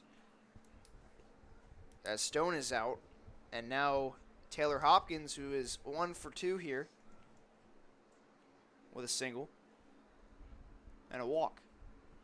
1 run scored. Braley pours another strike in there. 4th time coming home this year for Alexandria. What we've seen from the Big Train is their ability to just keep tacking on. I mean, 4 runs through 3 innings is not bad at all. But when they're chipping away. They're chipping away. Exactly what you need to do in a game like this. Like they're working on a block of marble. It's a beautiful curveball. What a pitch. What a great pitch from Jack that Braley. looked almost Ephus-like. You know, of course, the Ephus patented by El Duque, Orlando Hernandez. The big, among others. Among others, I know the Folly Flipper. I forget who pitched that one, but that was a nice Ephus. Zach Greinke. Zach Greinke threw that very slow curve. Williams Astudillo. Yeah, I was just going to say Astudillo. I don't think El Tortuga. I don't think Orlando Hernandez goes on my obscure players list today. No, not obscure enough. Not obscure enough, but a guy that was pretty good in his time in the major leagues. That's up the middle, and a great play by Braley. He's going to go for second, but that's going to go wide. It's colliding with Hall there at second base is the shortstop Torres, who's had an adventurous day out in the field, and that does not look good. And see, this is the discussion a lot of pitchers have to have when it comes to defenses. On balls like that, are you almost better letting it off, go back to your defense? It's just crazy how, they can it's deliver tough a to strike tell. from 60 feet, 6 inches away, but when it's just a play to the base right behind him, all of a sudden it's like It's like you got the yips. I don't think he's got the yips, but I don't think it's Lester like yet. But, I mean, it's just a weird – because he's standing on the side of the mound there, so it really throws you off. You're not coming from flat ground. Looked like – Spike maybe. Yeah, it looked like Hall maybe took a cleat to the back of the head there. Tough to tell from – We'll wait to see what the scoring is on that one. I find it hard to believe it's going to be a hit. E1 fielder's choice. E1 fielder's choice. No out is recorded as Braley airmailed the throw to second base. And this has just been an adventure today for both sides. With one out, love to get that double play there as Torres was coming across the bag and jumped up in the air and maybe inadvertently kicked Josh Hall in the head, and he's down on the field, maybe going through concussion protocol or just seeing what's going on. But he's up to his feet now. Gets a clap from the stands.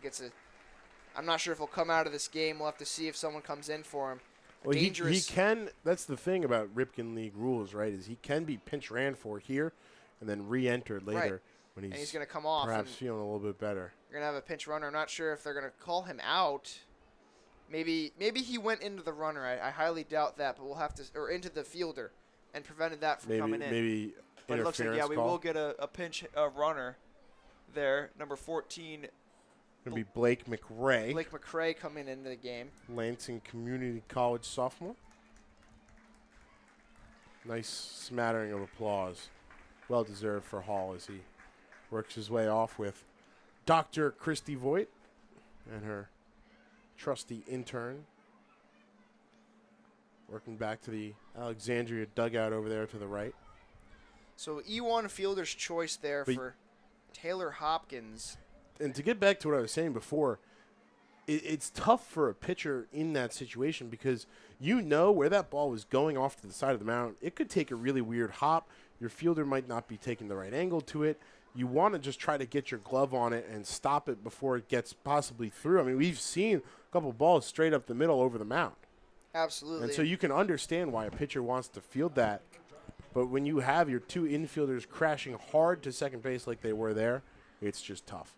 So we'll have to see what the details are on Josh Hall as he goes forward. Certainly wish him all the best.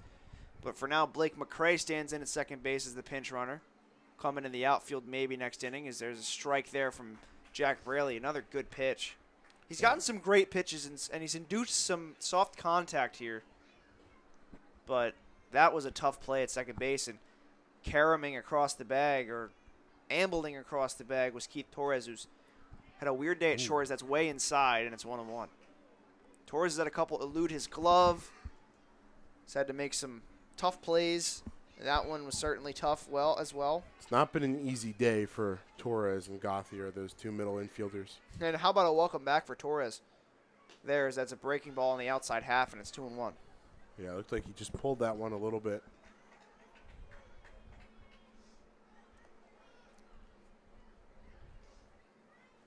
Like you've said, if Braley here in the fourth can be the guy to get this to the seventh, get this to the eighth.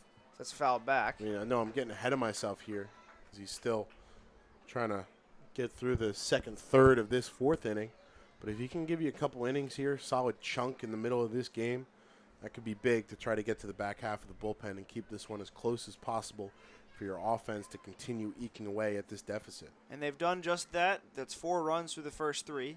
Dancing off the bag is McRae. That's grounded up the first base side and foul. Nice play there by the third base coach. Is 2-2 now from Braley, who would love a strikeout here. Be a really big punch out. Absolutely, with Garrett Farquhar on deck, who's also come up 3 times. Things starting to settle down here a little bit at Povich Field. Still a ghastly score out there on the scoreboard on both sides. Scorigami. Not really. Fouls that one off his foot, and it's still 2-2. Now, in the NFL, 10-4 would be a scorigami. There's no doubt. Is 10-4 plausible? It is, because if you get 2 safeties, okay, yeah, it's 4 points. That's true.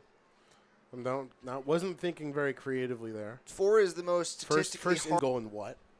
Right, very achievable, or very the 1 point safety as well, but that's almost impossible to happen. That's hits one up the third base side once again, and it's foul. The 1-point safety is interesting. So the way they explained it in the SB Nation video, I know we're getting into football here on a baseball broadcast, but like, what sport are we working here? exactly. But if it's intercepted, I guess on the extra point attempt, and they run it all the way down, and then it's fumbled, and then they fall on it in their end zone. The other team, it's fumbled and recovered by the kicking team, and they fall on it in their end zone. It's a 1-point safety on an extra point attempt.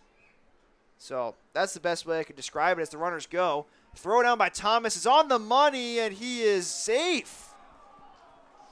I don't know about that one. That was a rough call to make there. I mean, the throw did bobble in the mitt of the third baseman Velasquez, but I think Sal's comes straight out of the dugout. I don't know what the third base umpire was seeing there.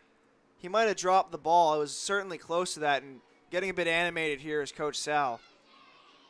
We'll have to see what happens. I mean, that was perfect throw by Matt Thomas. Came up real quick on that one.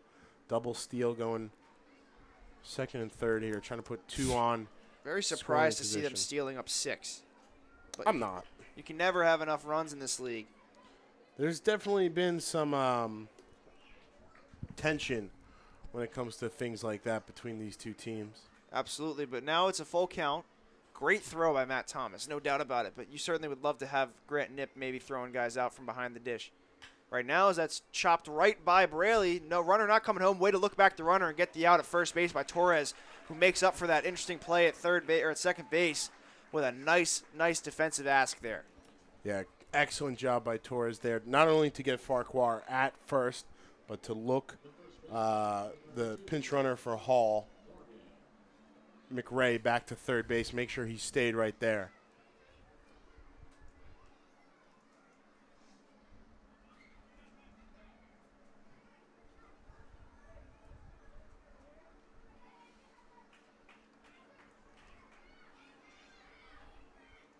So now it's Scott Morgan at the plate.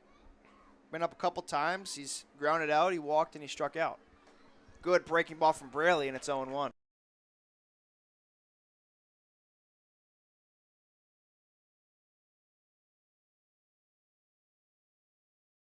Put it back on. And there's a big swing and a miss there from Morgan.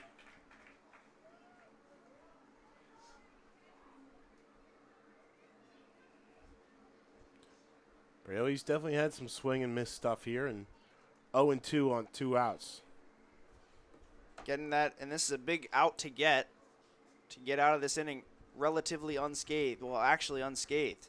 Put up consecutive zeros is huge.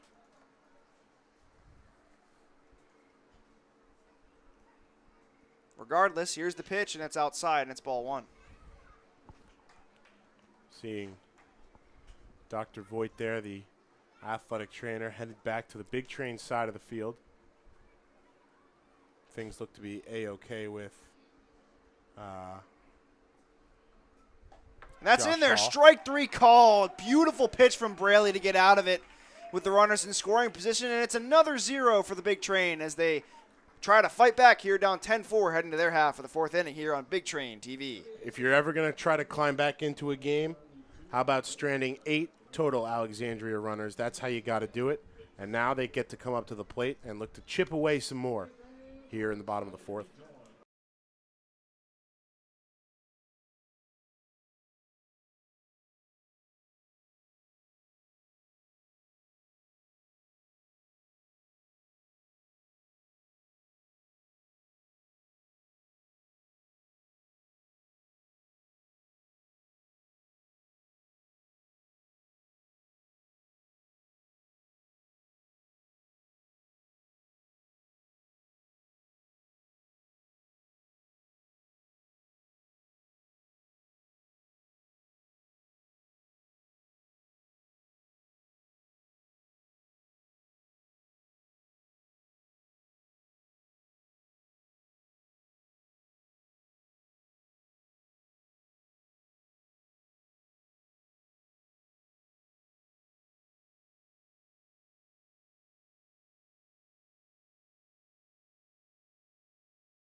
Back-to-back Spartans, USC Upstate, will pitch on the mound today, and it's going to be Lucas Tuma, the lefty.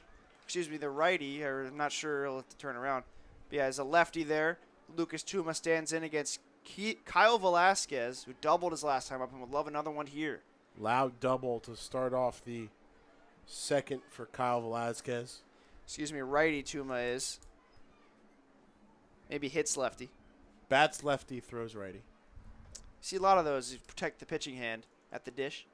Makes sense. No pitchers batting in this league except for Jack Cohn as it's fouled off. Going to be a rising sophomore at USC Upstate. Whitby, Ontario native. Oh, Canada, eh?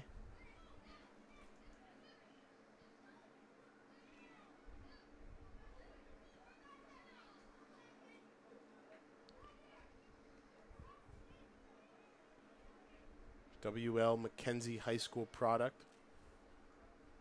High 3/4 arm angle, as you can tell. Not quite over the top. Velasquez fouls it off again. Fastball around 80-ish miles an hour. 11.5 curveball.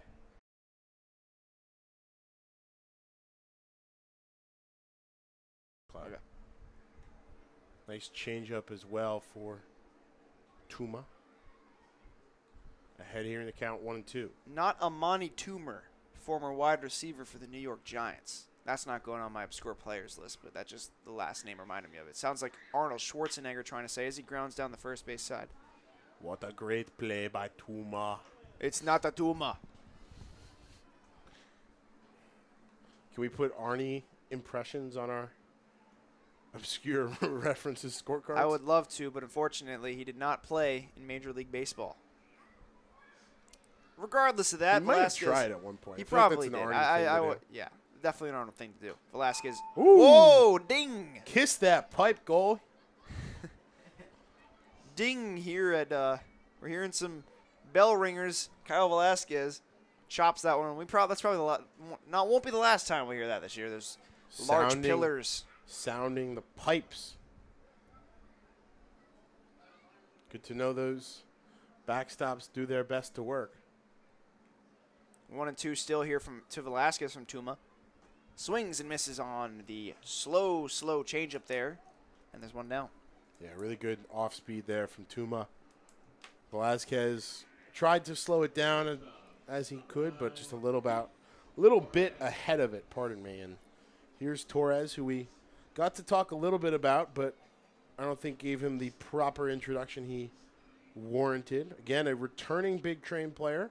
262 batting average this past season at Sacramento State. 39 hits, 34 runs, 8 doubles, 2 triples, 3 homers, 18 RBIs, 46 strikeouts, a 366 on-base percentage. And how about this?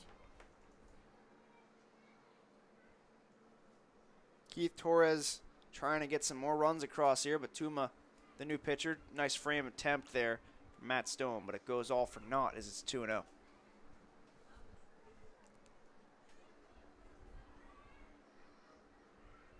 So Tuma in here getting a 2-0 count.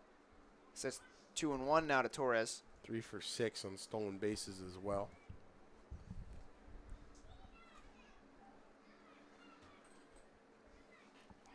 Torres, the Flying Hawaiian, they call him, a native of Hawaii.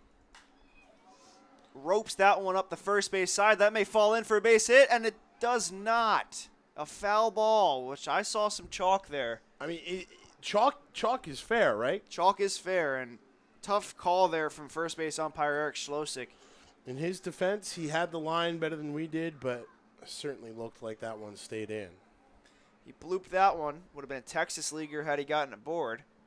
But for now, Torres is now down 2-2 with Gauthier standing on deck, who is 2 for 2 himself.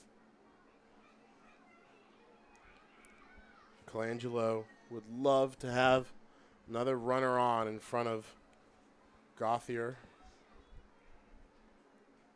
So that's inside, and it's 3-2. Working the count full. Just trying to be patient at the plate. Came out a little aggressive in his first time up at bat. Flew out to center pretty loudly. And Taken takes a great high. walk. Ball 4. So important walk there to draw for Keith Torres, who's on board for the first time this year. And again, another guy that could potentially work his way over into scoring position.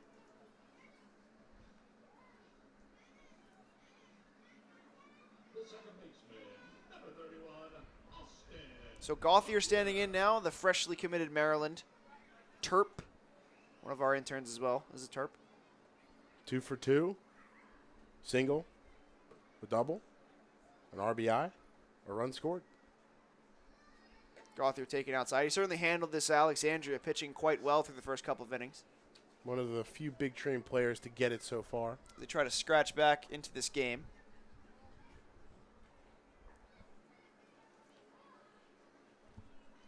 Got to get this run in first. Delivers, take it for a strike, and it's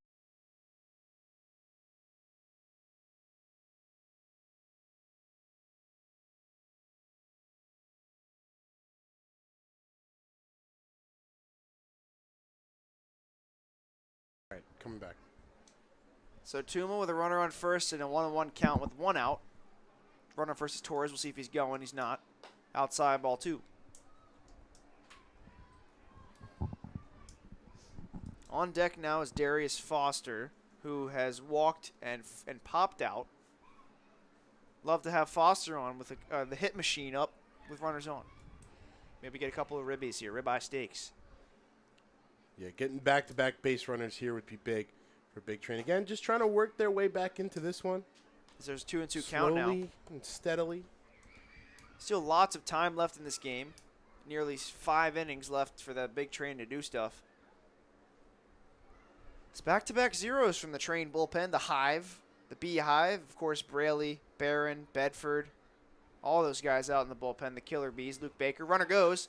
That is chopped over the first base side. That's going to go all the way to the wall, and Torres can keep on running as he motors around the base pass. Gauthier's not stopping at second. He's going to go to third. The throw in is in time to get him, but the run comes across to score on the attempted triple.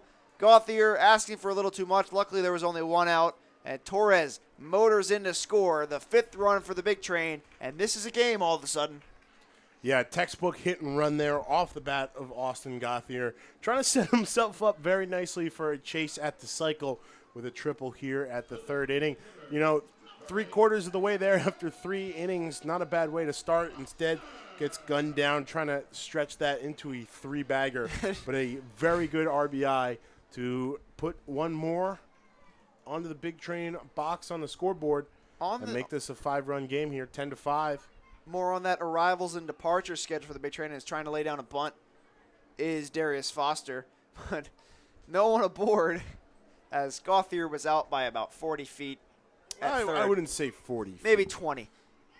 Maybe 10. Maybe 10. Looked like the ball got there right as he started his slide at the cutout at the corner there. Regardless, he's 3 for 3 with 2 RBIs on the day. Yeah, so double and caught trying to get to third. So that's crackled onto the outside corner. But, I mean, how about Torres? That was beautifully laid down from the coaching staff in the dugout. He was off at the crack of the bat, or before the crack of the bat, trying to steal anyways. And, I mean, that was as perfect when it comes to placement for a hit and run as you can. Like you said, straight down the right field line, tucking into the corner. A great play by Helgelson out there to get that one in. And they don't call him the Flying Hawaiian for nothing. Yeah, he was certainly on his horse there. Foster takes one inside. It's 3-1. And that's a having fantastic Foster take. aboard, yeah, another stone cold take from this team who's got fantastic vision at the plate. Yeah. But just an instant just boost. guys that love getting on base. Instant boost to this lineup is Keith Torres. He's got just tremendous versatility. As we saw there around the bases, Foster ropes one off the first baseman's glove, and he will reach. Not sure what they'll call that. That was too hardly hit to be an error, though. I think that's going to go as a hit. Death, taxes, Darius Foster infield singles. It's just literally you can't put it past him at this point. I mean, it's almost a formality. If he dribbles it on the ground, he's going to reach. You know, we made the comp to Norris Hopper, who was just tremendous at doing that in his 1 year of excellence in 2007. But, you know, there's nobody that does the infield hit better than Darius Foster. I should correct myself. I said Gauthier with a triple there would have been 3/4 of the way through 3 innings. I, of course, was naturally scoring in the third inning rather than the appropriate fourth inning. So luckily to catch myself there after just one batter. So did they? I'm not sure if they called that a hit. They should have. That is clearly not playable for the first baseman. That was destroyed. Yeah, they called both. They called both of those for Gauthier and Foster. The ambush. There goes There he Foster, goes. and the throw is on the money, and he's safe. So even when the throw is there, Foster still beats it. Yeah, I mean, that's the massive. First of all, he had a fantastic jump on that. He was halfway down before the ball reached the plate. Wonderful throw down from Stone. Got to give him credit behind the plate. Decent tag as well, but it's hard to get a guy who's already sliding in with 1 foot on the base. Absolutely. Is Foster's now in scoring position here for Doyle, who took that one. It's And one of six stolen bases now for Darius Foster. Boy, wouldn't you love to see Doyle sit back on one and just let it ride into right field? That would be just tremendous to get back into this game and make it a 3-run game. So Doyle, we haven't talked about him as much statistically. 108 career hits for Sacramento State. Born hitter. 100 on the dot RBIs. That gets away, and Foster will easily get to third. I mean, it's just so fun watching Darius Foster It around the really bases. is. There's- Watching him on the base paths is always an adventure. I think he's up to 5 now without being caught, Yeah. and he's not going to steal home here unless Two- it gets far away. 262 career batting average, 362 on base So a great for hitter. Doyle. 324 this year and 426 in 56 games. A strong get for Coach Sal. 66 hits, 52 runs, 11 doubles, 2 homers, and a triple. That's inside, and it rung him up. Strike 3 called there, as that'll end the inning with a runner on third. But the big train chip away once again. Another run comes across the score on the Austin Gauthier RBI double that he tried to stretch it to a triple. 10-5 after 4 as we head to the break here on Big Train.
Adam Tellier stands in to lead off the top half of the 5th as the big train once again scratch across another run. 3 consecutive innings with one run in. That's fouled back towards us. I would as have caught Ben that. made a catching motion on that one, but you know there's a reason there's a big screen there, Ben. Plus a glass window, but doesn't matter. Still would have caught it. Reflexes on point. Put me in, coach. He's ready to play. Today. Maybe we'll hear that tonight. I wouldn't put it past our sound technician. Best baseball song of all time, question mark? Looped into left field, but easy play there for Gump as he makes the catch. And there's one down.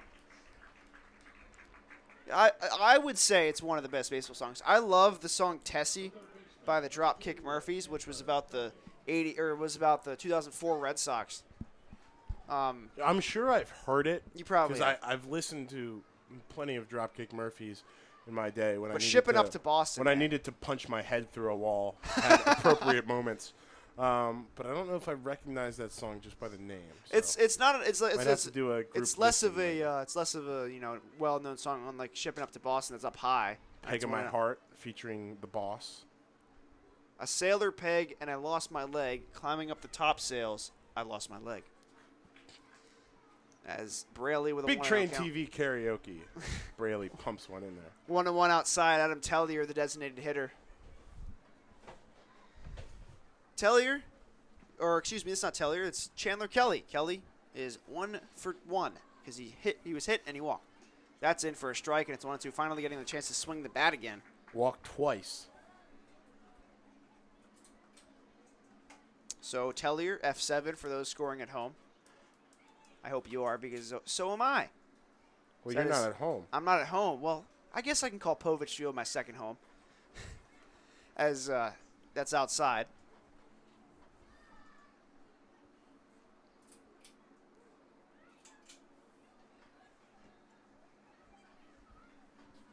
Braley from Christopher Newport looking to turn in another scoreless inning of work as it's ripped into the air and onto the concourse once more. Into the bushes. Into the bushes. Someone reaches That down was to grab the that. easiest souvenir recovery there by a slightly less younger man in white. Large child. A couple other much significantly smaller children already haranguing him for possession of that baseball as Braley set here for the 2-2. That's chopped past the mid of Braley, and that's a fumble there.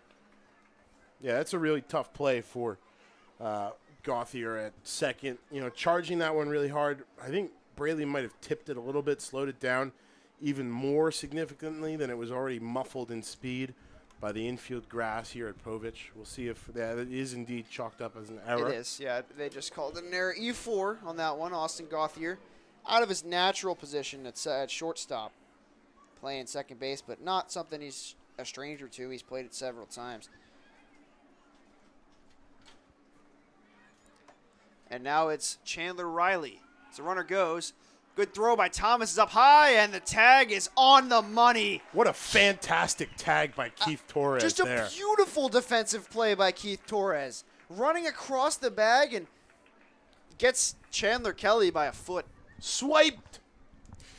Swipe or no swiping, he says, is in that situation. Matt Thomas was swiped the stolen base away from him. Yeah, I mean, Torres swiped the stolen base away from him. Throw a little offline from Matt Thomas, but perfect speed. And what an excellent job of Torres, not just to knock that one down, not just to keep it in front of him, but to get it in his mitt and apply a beautiful backhanded swipe. We've seen the it all. backside. We've truly seen it all tonight. Almost everything has happened tonight in this game except for catcher's interference double play, which will be the bellwether for the rest of the season. That is something that we have to wait to see if it's topped, because I've never seen something like that. But each day you see something new at the ballpark, and Yeah. that was a just sparkling defensive play by Torres. And how about the two veterans, Thomas Absolutely. to Torres, picking up their teammate Austin Gauthier there, Now, erasing the error. I'm going to hang an exclamation point next to that one. That's a big. I don't think I have room as large as I wrote CS26. Yeah, that was just a great play. It's 3-1 now. The Kelly who drills one to right field, but under it is Doyle as he makes the catch, and it's a Can of corn. can of corn. He crushed it, but crushed it into the air, I guess. It's getting dark here at Povich Field. We'll see you after the break on Big Train TV.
Rocco Pepe leads off against Tuma in for his second inning of work. Pepe today has flied out twice to the outfield into 2 different positions. We'll see what he does here. Takes one for a strike, and it's 0-1. So Pepe out of Long Beach State, a dirt bag. Looking to keep the line moving here as the Big Train have put up runs in every inning thus far as they try to fight back because that's grounded to third base. Tough hop there for third baseman. A high throw and a great play by the first baseman to keep that one. But Pepe's going to reach. So a fumble of the bag by Kelly at third base and a great play by Morgan to keep that one from going into the stands as Pepe slides into first base. That's going to go as an error on the third baseman, a throwing error. But phenomenal stop there by good old Scott Morgan at first base. Yeah, not just a good job by Morgan to keep it in front of him, but how about a good job by Pepe getting back on the bag there? I think he stayed a little bit in fair territory, made sure to keep one leg planted on that first base pillow, rather. So a runner aboard now for Matt Thomas. Pops in there for a strike as he takes the 0-1 count. Pretty soon in this game, we will be having some Brewster's ice cream, and I'm very excited for that. Hopefully. Knock on wood. Hopefully, yeah. Hopefully Chris heads down there as a bunt, and it's a beautiful one by Thomas, and the throw is high, and it's off the bag again, and Thomas is safe, and the Big Train will not go away. That's going to go as an error on the pitcher. Has to be, at least. Yep, E2 or E1 there. So how about back-to-back errors? We've seen that a couple times this year. So here's Jack Cohn, and I want to harken back to the last time he was up at the plate, and we'll see exactly what he did his last time here. Come back on Big here. Train TV. Big Train may be a brewing, but for now, Cohn just has to get on. As he crushes one deep to right field and forget it. That is way out of here. Jack Cohn obliterates one into the Bethesda night, and it's one more run added onto this game. It's 10-4 as Jack Cohn left no doubt on that one. And the Big Train scratch a bit closer. Stone cold Jack Cohn crushed that one. So as you saw, Cohn got the home run there deep into the Bethesda night, and he'll look to do that once more in this at bat. But he was squaring bunt last time, and then threw it on to second, caromed into center field. The 0-1 now to Jack Cohn, who is squaring again. He gets it down, and it's up the first base side. And Cohn trying to showcase both ends of the spectrum there in terms of his batting ability. Already shown that he can put some pop into it. Now trying to softly lay it down, work the runners over. Absolutely. Is a little small ball. Cohn was playing small ball. He probably won't be squaring here with 2 strikes, but 2 runners on and nobody out. Tuma trying to get out of this situation, but the Big Train just never say die. Outside ball 1.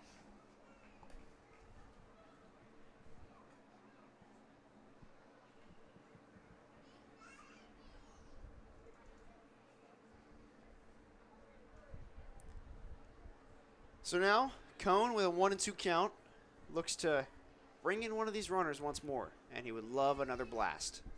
Inside is a good block there by catcher Stone. 2 RBIs already today from Stone Cold Cohn. Up to 3 on the season now. That's got to go on a shirt this year. There's some way, shape, or form they got to sell that in the merch store. We'll keep you updated on that front. We will certainly be lobbying for that all season as Cohn stands in here. That was his first home run of the year. Just hope he can hit. He hits another one deep to right, but that's going to stay in the yard at least, as that falls in front of the right fielder Helgeson, and that'll load the bases with nobody out. And who else is coming up but Brady Gump, who could put an exclamation point on a day that's been, not something he would want, a fly out and a strikeout, but Cohn reaches once more with a single.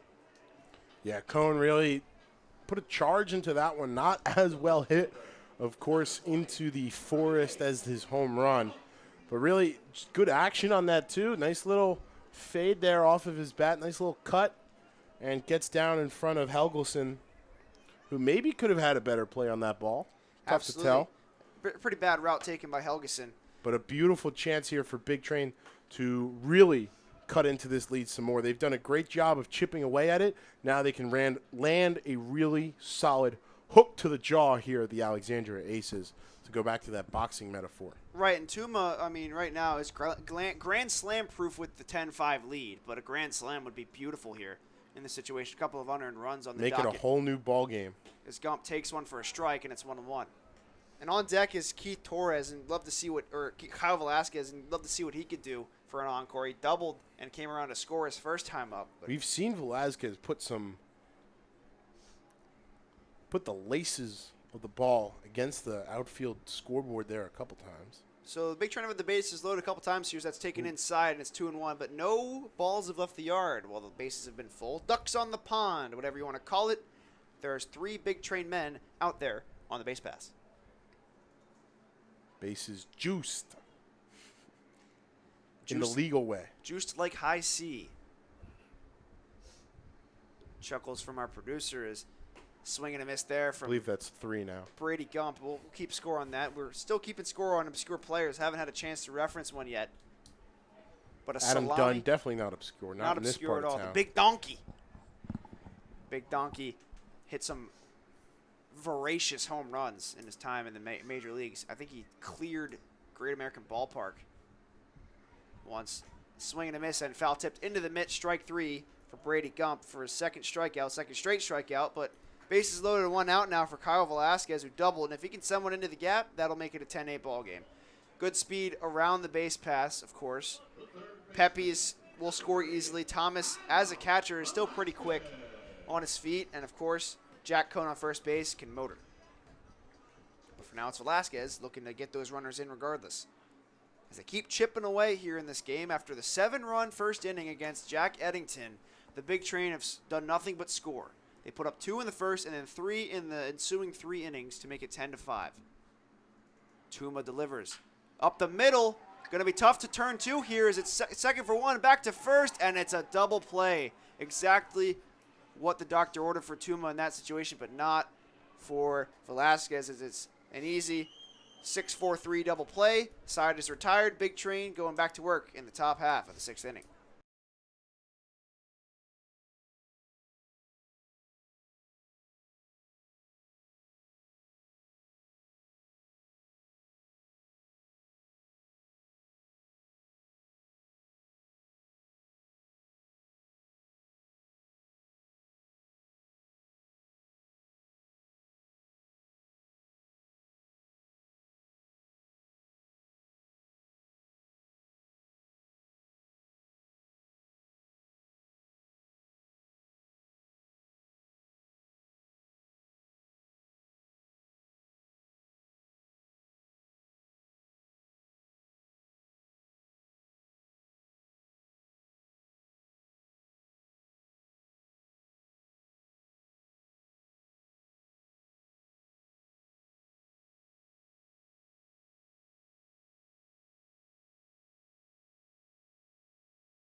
My Tyler counterpart leads off the inning for the Alexandria Aces. Tyler Helgeson stands in, no relation to former NHL player or current, I guess, whatever you want to call it. He hasn't played since 2015. Seth Helgeson for the New Jersey Devils. Either way, he stands in at the dish and takes a strike to lead off the inning. Jack Braley here in another inning of work. He's pitched pretty admirably. But Helgeson is 1 for 3 with a single. He singled in the first inning, but who didn't for the Alexandria Aces? He hits one high in the air, and settling under it is the third baseman, Velasquez, as he'll make the catch. So a pop out there, or a big fly out, I guess, in the infield, as Velasquez settles under it for the first out.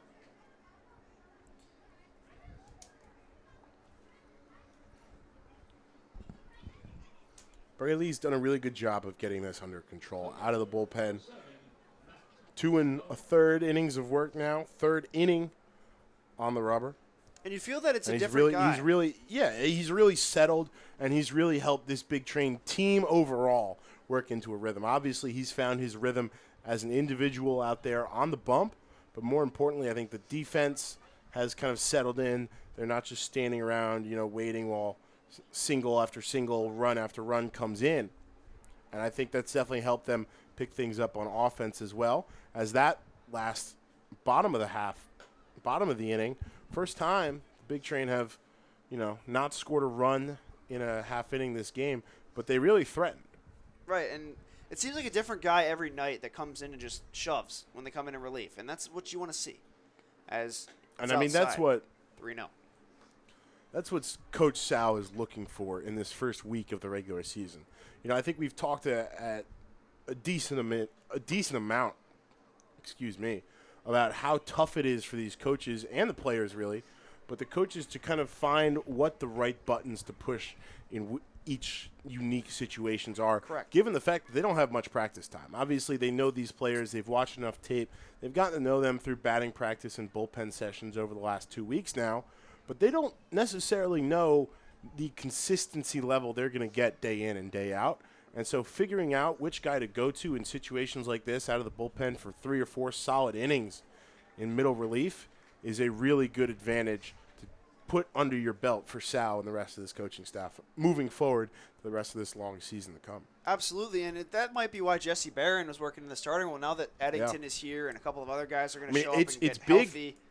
It's big to have Barron, out of the back order if you need, a couple shutdown innings. There's a swinging bunt, no chance as he puts it in his back pocket, Velasquez, and a base hit, infield single, as he hit that ball maybe 30 feet away from home plate. Velasquez was playing way back on the dirt out there, too. Yep. A worm burner of a base hit for Matt Stone with 1 out. And up comes, I think Josh Hall is out of the game, and that'll bring up McCray. Yeah, McCray. So Josh Hall, officially injury update, has been removed from tonight's game.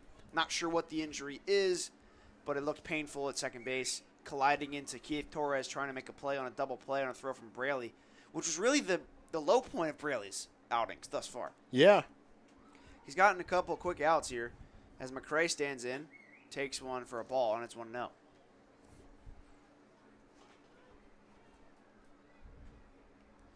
Jack Braley's got a name, just a perfect name for a reliever. It just seems like a reliever's name. One of the bees out there in the hive. Killer bees. And as this staff gets a little healthier, there's a couple of guys that are dealing with injury right now. Catlett, one of them, that he'll be back next week, I believe, soon. Not too taxing, but he hasn't appeared yet in a game.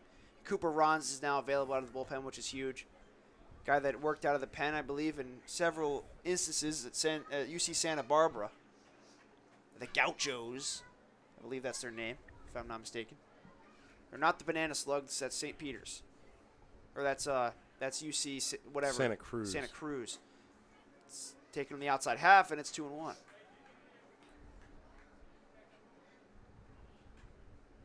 And over the course of a season, you'll see injuries. It's impossible to avoid them. Yeah. You can't go a full season without them. And pitchers are the most fickle when it comes to injuries, but you can also tread with the most care with pitchers as well, and that's why we haven't seen Catlett yet. Not sure what he's dealing with, but it's an issue, and he should be back soon. Guy that is no stranger to this field. Georgetown student athlete. We see some other guys on Grant Knipp was dealing with an issue over the last week, but he's been available off the bench. We certainly see him in the starting role as he gets healthier. As strike 3 is hoping to run to first base on that one, or strike 2, excuse me. Hoping to run to first base on the walk was Blake McRae, but instead it's 3-2.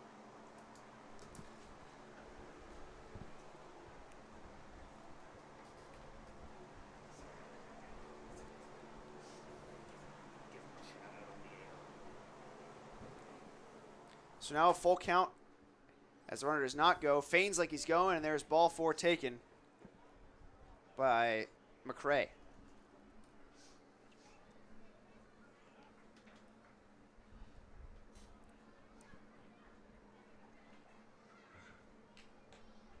Standing in at the dish now is Taylor Hopkins, who's had a weird day at the plate. He's walked, he singled, flew out, and he reached on an error. Fielder's choice. As we get into just past the 9 o'clock hour here at Povich Field. Hit high and deep to center field. Going back is Cone on the warning track near the fence, and he makes the catch as the runners will tag. So a sacrifice fly there for Hopkins. No runners come across. Stone gets down to third. McRae will stay at first. Not trying to tempt the arm of Jack Cone out there in center. We've already seen what it can do. Absolutely. It's a missile of a throw. And Garrett Farquhar comes up. Farquhar, another interesting line. He flew out, he grounded out, struck out, and he singled. So filling up the stat sheet with almost every outcome possible. No true 3 outcomes here. So it gets away from the catcher and smartly staying at third is Matt Stone. Move to third on the sacrifice fly from second.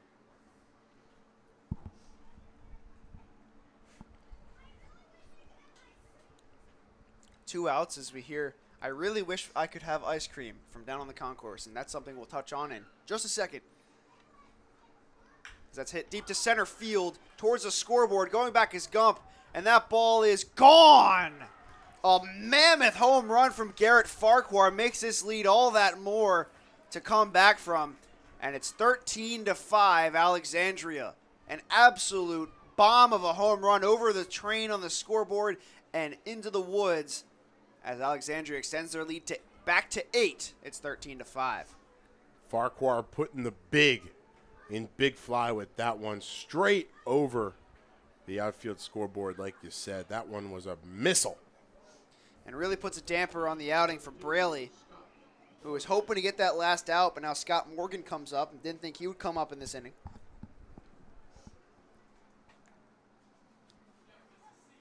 Either way, first pitch is swung on a miss from Braley, and it makes the effort all the more tough for this Big Train team.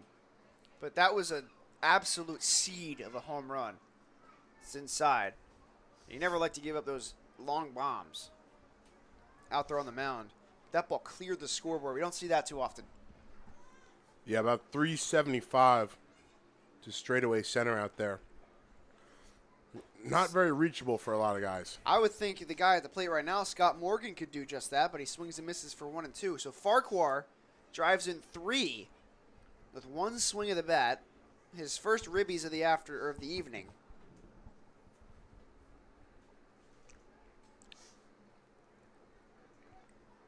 And swings and misses strike 3, but not after a mammoth 2 or 3-run home run by Garrett Farquhar. Makes it a 13-5 game. Alexandria leads it heading into the bottom of the 6th. 1 in 10,000 children are born with a brain malformation known as Dandy Walker syndrome. Dandy Walker can cause enlargement of the skull, lack of muscle control, and other developmental challenges. More research is needed, but we do know that early therapy helps many live healthier, fuller lives. 1 in 10,000 may not seem like a lot unless your child is the one. Learn more, find help, and help others. Visit dandy-walker.org.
back here on Big Train TV as Keith Torres leads off for the Big Train, 13-5 deficit as he swings and misses on the first one.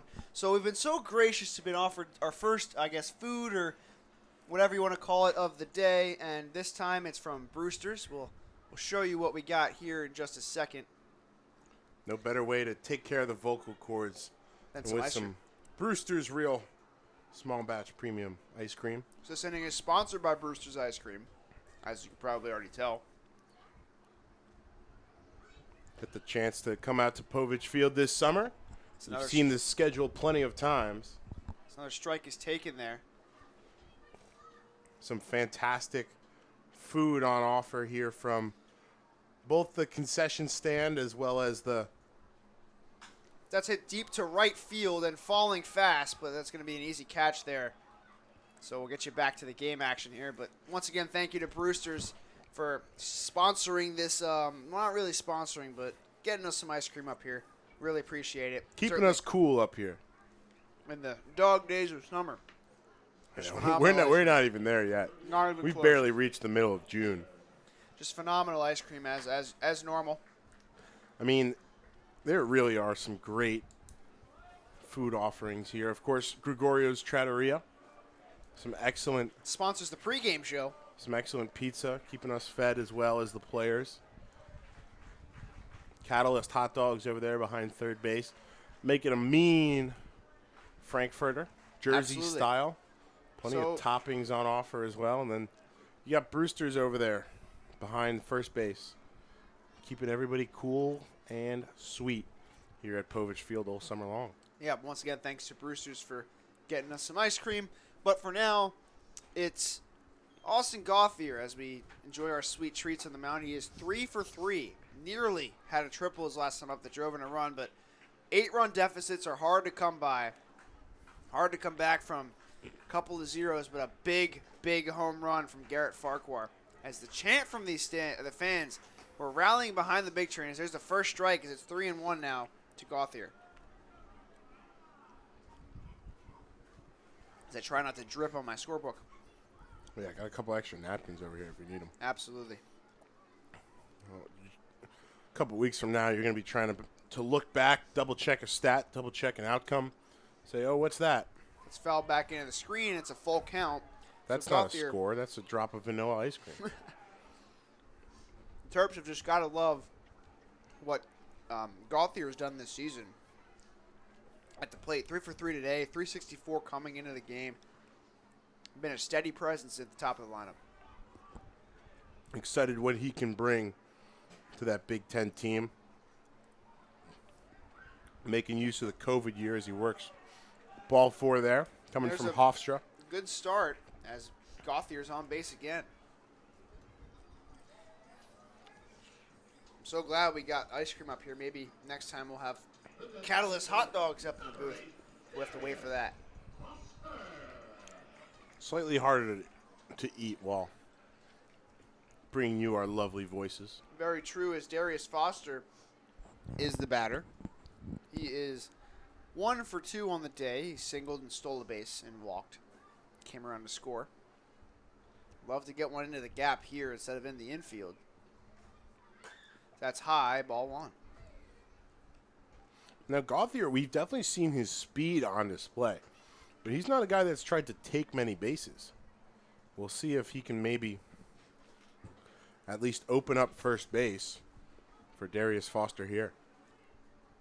He's got that a couple of holes here as he fouls it off behind him. A couple of holes to shoot through while third baseman Kelly is drawn in. Settled into a very comfortable evening here at Povich Field, about 70 degrees. I mean, that's another reason I think Foster has been so successful with those infield hits, especially to the first baseman, is because a lot of time Gauthier has been on in front of him.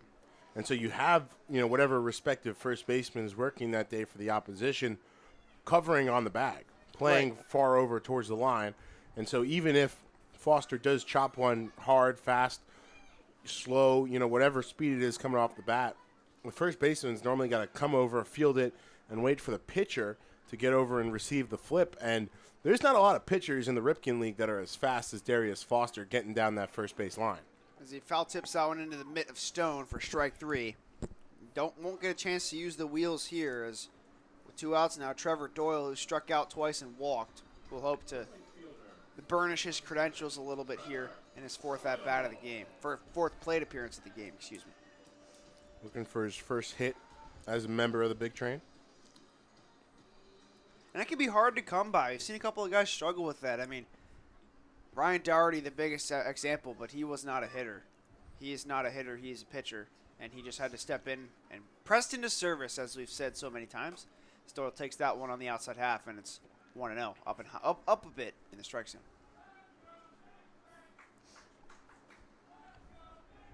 Let's go Big Train sounding throughout the field here. It stands a nice crowd on hand here at Povich Field. Maybe a shade under 400 here at the ballpark tonight. We'll have to check what the attendance is later on.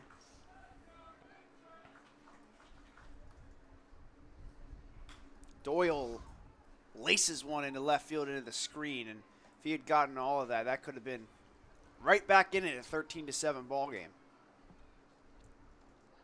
Doyle's got the build, fits the bill of a prototypical guy that can hit the ball as well as hit for power. Power lefty. Power lefty. Not the 3 true outcomes lefty like Joey Gallo is. His stance reminds me of. But a nice high set stance. You know, not sticking his bat as far as maybe Matt Olson would do, but it looks kind of like that one too. Underselling a healthy Big Train crowd here tonight, Mr. Gallo. Oh, really? 530 is the estimate we're hearing. Well, that's incredible.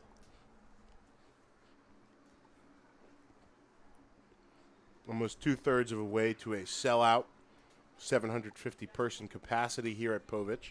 Doyle takes a healthy cut and fouls it back, and it's 2-2. You know, Doyle looking to rule here in this at-bat. Trying to get a cross on Tuma, who has been generally spotless in his chances. He's allowed a couple of runs in his couple innings of work here in the 3rd inning of work. It could be a lot worse for Lucas Tuma. He's definitely gotten into some jams, but done pretty admirably working out of those. Just one hit as Doyle flips one down the left field side and into the bullpen as a couple of guys scramble for that one. Out into the beehive. Maybe upset the hive a little bit. You think those guys are excited for a souvenir baseball as some of the fans down here? Oh, absolutely. Absolutely.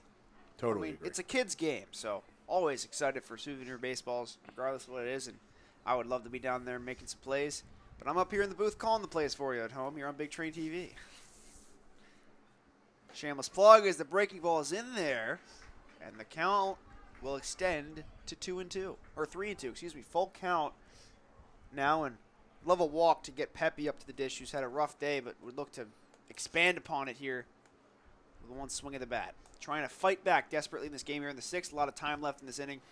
Big innings can come almost out of nowhere as the runner goes. Doyle bloops one into shallow left, coming on as a left fielder, and he'll make the catch to retire the side. So not hit as hard as hit harder than I thought it was. And it falls into the glove of Riley in left field. And that'll do it for the Big Train in the 6th inning. 13-5 after 6. Big Train down, looking for a big comeback here on Big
Zach Locke takes over on the mound here after Bradley pitched 4 innings and allowed just 3 runs, or excuse me, 3 innings and allowed 3 runs, all coming on that mammoth mountain of a home run by Garrett Farquhar. But Adam Tellier will lead off, the designated hitter.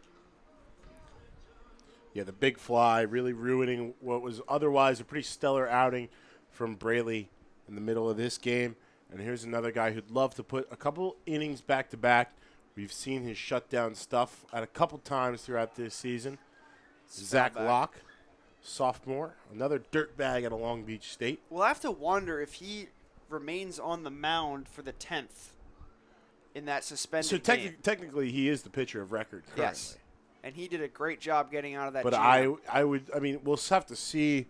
I believe, so they play, Big Train plays tonight here, obviously. Tomorrow night here, hosting Gaithersburg. We look forward to bringing that one to you. And then they're on the road at South County, home against South County.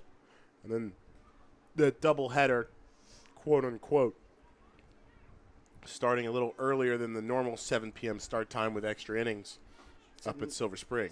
Locke spins a breaking ball in there. And So it's really hard to tell who's going to pitch those extra innings until we see what happens in those 3 games between now and then. Luckily, they got a few more guys on the staff. But, I mean, this is, the second game in a row Locke has pitched, second in 4 days, 2 in 4 days. Getting enough rest in between as that's grounded to short. Torres with the fire, and he's going to come up and get the out at first base. Fantastic scoop there from Rocco Pepe. Not normally at first, but a 6-3 nonetheless. As Chandler Kelly will stand in at the plate. Kelly singled, was hit by a pitch, and he reached on an error, and he walked in this one in a painful night for him. Yeah. He's had some rough plays out in the field. Kelly making Caught stealing back in the 5th. Caught stealing. It's been a rough one, but changed that obviously with one swing of the bat. Locke delivers the first pitch, who's been phenomenal on the mound this year as he swings and misses for a strike. I feel like we talk about it every time he gets up there, but, I mean, I love his motion. It is. It's smooth, it's slow to start, and then he really fires that upper body through. You can tell the sort of zip he can get on that fastball. Slider, change, and curve also in his arsenal. Really zips in there. There's that breaking ball. Beautiful 11-5 curveball there from Zach Locke. Hellacious pitch. Just phenomenal break on it. And I know we're both really high on this guy because he's pretty good. He's pretty quiet, quietly one of the better pitchers on the staff. Didn't have a chance to prove himself at Long Beach State, obviously, but stepping in here, just been tremendous in the first half of the season. Yeah, absolutely. He stood out to his teammates as well with the stuff. Obviously we had that great 3-pitch strikeout back in Silver Spring. Yeah, Tommy Dunleavy, exactly, to end a massive bases-loaded opportunity for the T-Bolts in the bottom of the 9th. We'll have to see what happens in that one. And that makes your teammates notice. We were lucky enough to have Jesse Barron out of the pen up here with us the other night, in the middle of that 12-5 game. Really interesting character himself, but he talked about, how Locke was one of the few guys whose stuff he, regularly got to see, regularly got to notice, as well as just how impressed he was with the man behind the arm, so to say. Absolutely. Zach Locke has been nothing but friendly to us as well since he's been here. Good smile on his face. Off the mound, on the mound, total business mentality. Sets and delivers the 1-2, and a feeble swing at that one by Kelly, who could only manage a foul off as he was fooled. I mean, that curveball is deadly. It really is. It's got crazy break on it. A lot like that one was even slower than the first one too. It's like a Zach Greinke curveball. I mean, the first one I think at least made it to the plate before it broke off as sharply as it did. This one broke off about a foot in front. And half swings at that one, and no chance on that one as Zach Locke just toying with Chandler Kelly there and gets the swinging strikeout. 2 down. Yeah, I have a feeling that Zach Locke is going to be huge for the back half of this bullpen going forward. Setup role, occasional closer, 7-8 guy. It's going to be a big piece for South We do know that Metz at least is the closer for now. Ryan Metz. But, I mean, being able, if you're, in a game, if you have a lead, being able to go Zach Locke, Ryan Metz, Jesse Barron. That's a back half of the bullpen that any coach across the country in collegiate baseball is going to envy. Right, and you can pretty much slot either guy or any guy into a role. You can put Barron in the 7th, then have Locke come out in the 8th and Metz close. You can have Metz in the 7th, then have Locke set up and Barron close it. Really. The only downside of that is righty. Right. You got to have a situational lefty somewhere in there. And that may be where Cooper Rons comes into play, the lefty. Cooper Rons, Everett Catlett, maybe Ryan Doherty. We haven't gotten to see that much from him from the mound yet. Even Luke Baker, who so far has been, a starting guy, a long inning kind of guy, but maybe he's a guy that they need to go to, in a quick situation. Absolutely. Really interesting to see how the pitching staff shakes out in the coming weeks. A big swing and a foul out of the play by Chandler Riley. Makes it an 0-2 count. Quickly 0-2 for Locke. Almost came up on us out of nowhere. So Locke has done pretty well here on the mound in this one, as he so often has done in the first couple games of this season.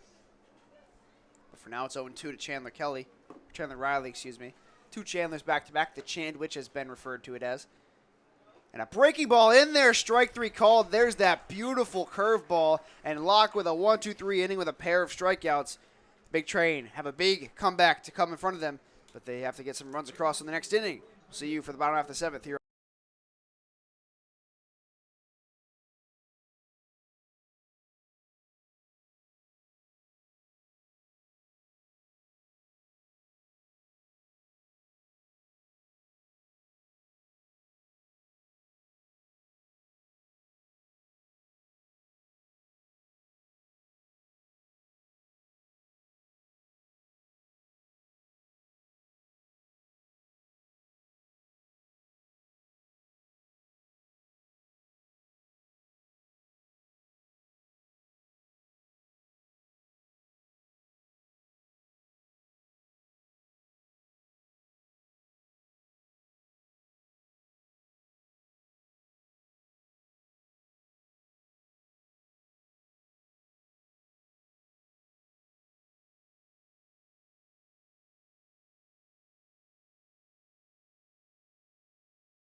Nate Young, the new pitcher on the mound for the Alexandria Aces. At least we think so. There's 239s on this team. Is taken inside for a ball is Rocco Pepe standing at the dish. looking for his first hit of the day. Reached third on an error, all the way to third after reaching on an error. The Gio Gonzalez lookalike out there on the mound fires in there for a ball, and it's 2-0. And this is an inning where you have to smell blood if you're the Big Train. This is after back-to-back zeros. If you put up 4 or 5, this can be big for getting back in this game. As Pepe cranks one into center field, racing over for that one is McRae, but going in front of him and Helgeson is making the catch. Some fan calling for it. Classic move, trying to play a little mind game with the outfielders out there. I don't know if they can hear it from that far. I mean, that was loud. That was piercing. Right, and imagine if that 7-run inning goes to the wayside. It's just a 6-5 game right now. That's not how it works, unfortunately. Not how it works, though, as now up to the plate is Matt Thomas.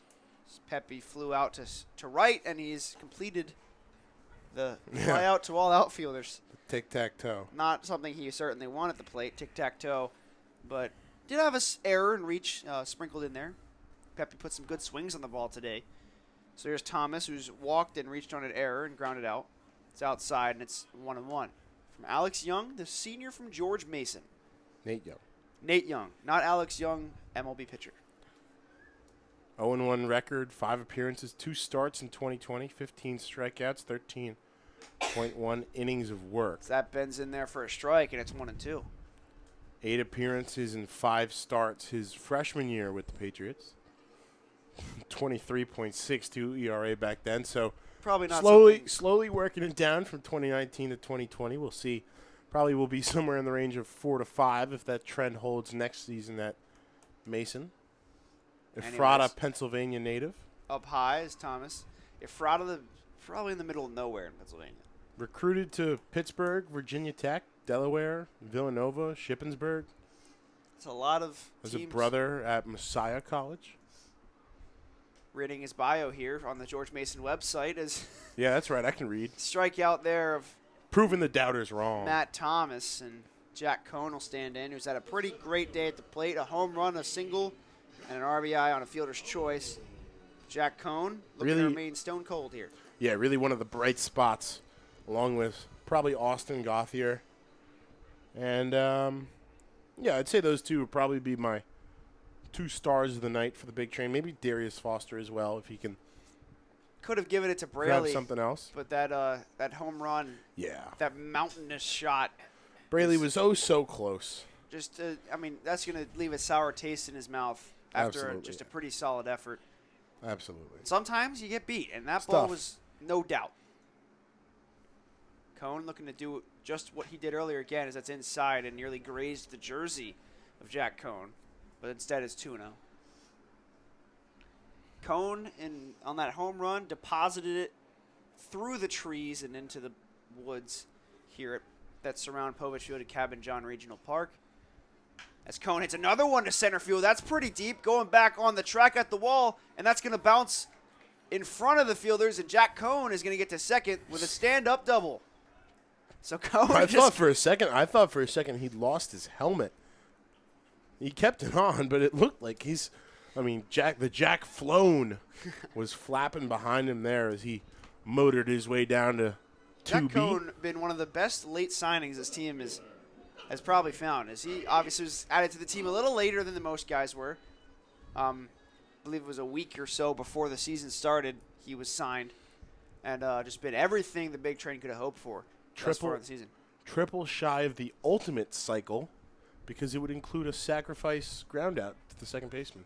Now, how could that be an ultimate cycle? Because it was still an RBI. Right. Okay. So if you have RBIs in almost everyone, I see what you're coming from. So greeting Nate Young rudely. I'm gonna mess up all my Youngs, Nick Young, Swaggy P, and the NBA. But standing on second, trying to get this big out of Gump as that's in the dirt, and keeping it in front of him is the catcher Stone. Stone and Cohn. I'm not going to interrupt your thought process there, because that was clearly so masterful to get to there. How about Jack Cohn, though? Yeah, Jack What a Cohn, day for him. Puts his head down and goes to work almost every day at the dish, and nothing you can say bad about him. thus far this season. He's been involved in a lot of the offense this team has had as well. I think it was at Silver Spring we were talking about the evolution of his facial hair, right? Yeah. Pretty clean shaven right now, but at some points has worked an almost Raleigh Fingers-esque mustache, according to his official portrait at William and Mary. And he, said that there was a guy, Jason Waldman, who was a senior his freshman year with the Tribe. And Waldman would do a sort of similar thing with his facial hair, letting it grow, letting it work, getting the flow going behind him. And he loved how Waldman interacted with the team, interacted with his teammates, his coaches, and just came to the ballpark every day to work and hustle and grind. And that's something he really wanted to emulate. And as a young freshman, you can be malleable for, older veterans like that. And so Cone, in a way to try to work on that and grow that, decided, I'm going to start with trying to emulate the facial hair. And he's really picked up some of those other positive traits that Jason Waldman showed him back in his freshman season with William and Mary. Right, as Gump draws a walk, and you can definitely emulate that, and like I said, he's embodied just that this season for this team. And will continue to do so. Right, and as like you in said, a as a freshman, stone-cold manner. As a freshman, you're basically like a piece of clay. You can be molded into whatever you want, and that's sort of what he's done. Now, Kyle Velasquez, if he can put a charge into one, can make this a 13-8 ball game and make that score a lot much nicer for this team. And He's got some pop. Had that double and scored earlier today. Drawn into a double play his last time up. Not what he wants here and not possible here with 2 outs. Taken right down the middle for a strike, and it's 0-1.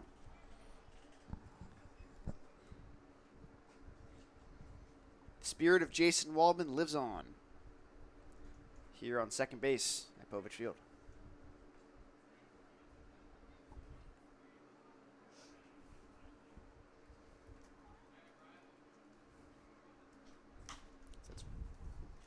Charge down the first base side and foul. Can't ever count out the big train here, especially in a situation like this where it's a team that they know that has, swatted them before. Coach Sal Colangelo never one to let up off the gas even when it's a 8-run game. Guys are still going to put together tough at-bats. I mean, Jack Cohn goes out there and gets a double and then a great 7-pitch walk, I believe it was, from Brady Gump. Velasquez up and in, and it's 1-2. Trying to battle back here.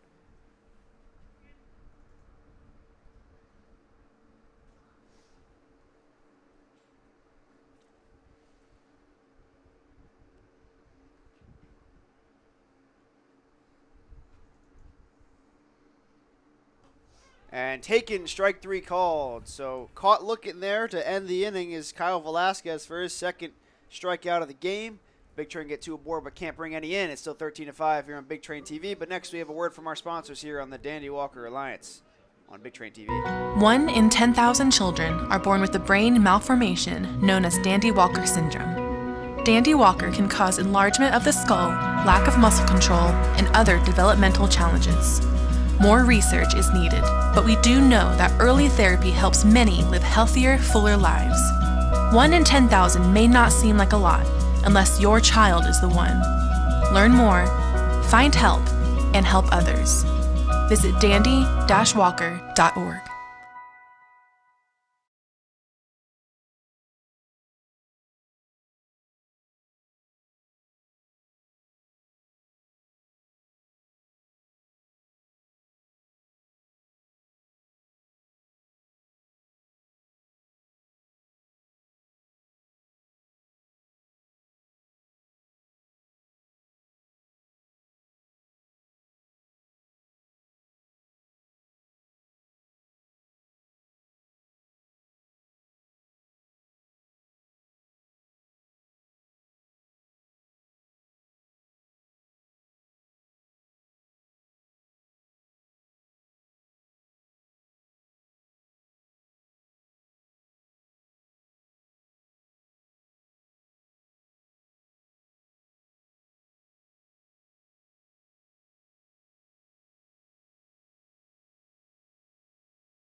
Tyler Helgeson to stand in here to lead off the inning against Zach Locke. Locke pitched a 1-2-3 inning with a pair of strikeouts and looking to continue that here for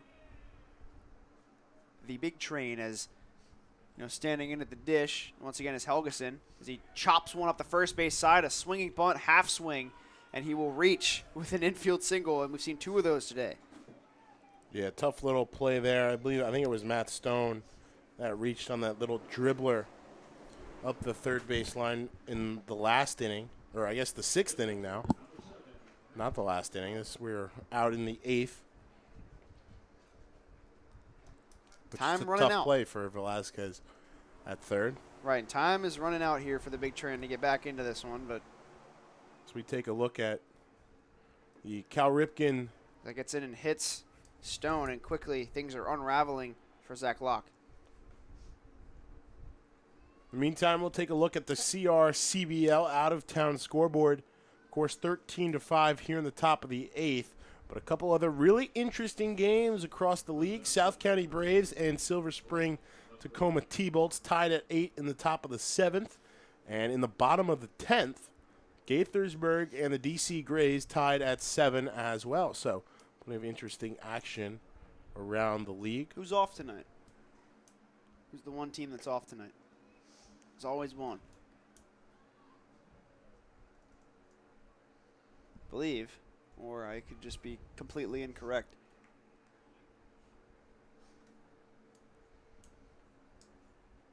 I guess no teams are off tonight. I must have been mistaken. It's up the middle, could be 2. To second for 1, back to first, and a tailor-made double play here to get 2 quick outs, exactly what the doctor ordered for Zach Locke. 6-4-3 here on the scorecards as Blake McCrae, that is Blake McCrae grounded into a double play. And Taylor Hopkins will stand in with 2 outs and a runner on third. So I guess no team, in fact, was off tonight. My bad on that one. In the future, Makes sense. Saturday night. A little early to be giving teams off on such prime real estate. that's First regular season Saturday night here at Povich Field. right. And Locke zips one in there for a strike, and it's 0-1. Big Train had 2 days off in a row after their game that was scheduled for last night was canceled or was postponed due to rain. So that gets away, and the runner coming home, and he is going to score as the throw is not anywhere close. Shoveled there by Matt Thomas back to Locke, but he wasn't really covering home. And it's going to be 14-5 as coming across the score is Helgeson on the wild pitch. So 14 runs now and 9-run deficit for the big train, which is, a tough ask at this point of the game. Couple of zeros in a row for the big train as they put up 4 runs in the first 3 innings and then have fallen short since.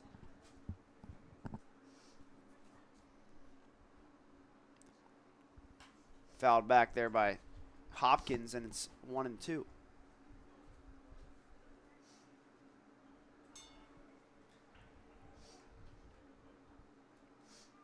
After the final out of this game, make sure you stay tuned for the Big Train postgame show 2 to 10 minutes after this game is over. We'll take you through what happened in this game if you're just tuning in as well, what happened in the early innings, and, of course, what to look forward to in this game. As Locke gets a breaking ball in there, and it's 2-2. By the way, passed ball in the scorebook. Pass That ball. one's going to go on Matt Thomas as the backstop. We will have those in the pregame show, of course, every game, and maybe some more content coming your way soon once we expand our regions a little bit.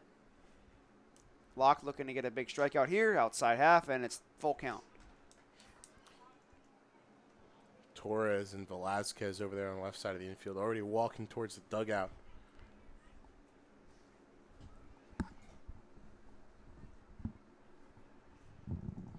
Absolutely Big payoff love that pitch here from Zach Locke. Correct. He sets and delivers. Hit high in the air into right field, but that should be playable for the right fielder Doyle as he settles under it and makes the catch for the third out. Gave it a ride, but straight up in the air did Garrett Farquhar, or Taylor Hopkins, who has put a charge in a couple today, coming back after this for the bottom half of the 8th here on Big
The Flying Hawaiian will look to fly around the bases here as he leads off the top or bottom half of the 8th. Big Train have 6 outs left to play with, and those are the hardest 6 outs to get of the game, of course. But with a 9-run lead, it's a bit easier. 14 runs on 13 hits for Alexandria in a high-scoring game. 19 runs across the board, 21 hits, and 4 errors. 2 errors apiece. 0 for 2 tonight, Torres. The new pitcher for 2 flyouts to the outfield and a walked and scored on that beautiful hit and run back in the 4th. It's Blake Burkhalter coming out of that right field bullpen. Another War Eagle. Another War Eagle here. Chris Barset. So the other one. It's a sidearmer. So Ooh. Torres lost the bat and went back into the screen. Heads up, Gauthier. Maybe need some spider tack to hold on to that thing. Burkhalter's got Spider Tech references may have already surpassed obsolete players at this point. Correct. There's been a lot of those. I know, but we haven't had any obscure players. But you know what? I'll go with one right now. Oh boy! Once I see this motion again and see who it reminds me of. He got a low 3/4, maybe a complete sidearm. It's almost a lot like Michael Givens maybe. But a bit different than that. I might go with Donnie Hart. There you go. There's one. Donnie Hart, side armor, complete side armor. Strike. Beautiful breaking. You know what? Here's the official obscure reference. Pedro Feliciano. It is exactly like Perpetual Pedro's motion. Pitched almost every day for the Mets in the late 2000s and early 2010s. I think he pitched 90 games one year, which is crazy. Or 88. Top 500 player nationally coming out of high school. Top 15 player in Alabama. Native of that great state. Dothan native. Correct. Northview High School. And Rising junior, 6'0", 185. And I guess the obscure references come at much more of a rate when I'm on color. But tonight, when I'm play-by-play, I got to focus on that more. That's bounced to the pitcher, Burkhalter. Going to be a tough play at first, and Torres beats it out for the infield hit. Hit that ball straight into the ground and 40 feet in the air. Yeah, Crazy. I wasn't sure if that had hit the ground in front of the plate or if Burkhalter had made a quick P1 there, but, great effort by Torres to leg that one out. Another chance with a runner on for Austin Gauthier. Turn the batting order over, exactly. But getting back to Burkhalter, this guy is impressive. 178 ERA at Auburn, 21 appearances in his career, 25.1 innings pitched, 21 this year with a 1.71, 1-0 in 17 appearances in the 21-21 season as he fires that one over the plate. Definitely a weapon out of this bullpen for the Aces. 30 strikeouts, 16 walks allowed, and a 182 opponent batting average this past season. Pretty stingy ERA, but anything can happen here in the CRCBL as there's 2 strikes quickly to Austin Gauthier, the Maryland. Wouldn't be surprised if Chris Borset down there in the Alexandria bullpen looks to him to get all 6 of the final Big Train outs here. Could be a pretty stellar outing if he can get all 6. But standing on a guy that's reached a couple of times is Austin Gauthier. Fouls it back. That's always tough to pick up. I heard way back when there was a side armor for the Colorado Rockies. His name was Brian Fuentes. He used to be the closer. He would throw way out sidearm, and I guess I can put this on my reference as well, but he was also an all-star at one point. It just seemed like it was coming out of the jersey. But this guy is a righty. This is lefty. So, as opposed to the lefty that Fuentes was. So it's a bit easier to pick up, but not good at all right there as Gauthier didn't even have a chance picking that ball up, and he swings and misses for the strikeout. First time Gauthier has been retired without putting the ball into play. Burkhalter on the season. Just one appearance in that 2-1 season opening win for Alexandria at South County. 1/3 of an inning pitched, 1 batter faced. And how about this? How about a 1-out save for Blake Burkhalter in his only appearance for Alexandria this summer? 1 strikeout. Been pretty spotless in his career as Foster takes one inside, and it's 0-1, and Burkhalter keeps pounding the zone. But, he's probably not going to go more than an inning in this game, really, in my opinion. But we'll have to see what the coach does, Barset, with this side armor he's got out there on the mound. Foster, of course, a tough out to get regardless of the situation. If he can just chop one, he'll beat it out. As Burkhalter steps off. Season high in innings pitched at Auburn this season was 2 1/3. May 18th against North Alabama. Had 4 strikeouts in an outing on the 22nd of May at Mizzou. We'll see if Torres can maybe throw off him a little bit here by running. 1 2/3 innings pitched in that outing. I know it's a 9-run game, but yeah, he's a guy that he doesn't work normally more than an inning. So we'll have to see if Barsett's going to dance with the devil here in this game. We'll have to see. Foster fouls it back into the screen, and it's still 0-2. 4 multiple inning outings, or 2 inning at least outings at Auburn this season.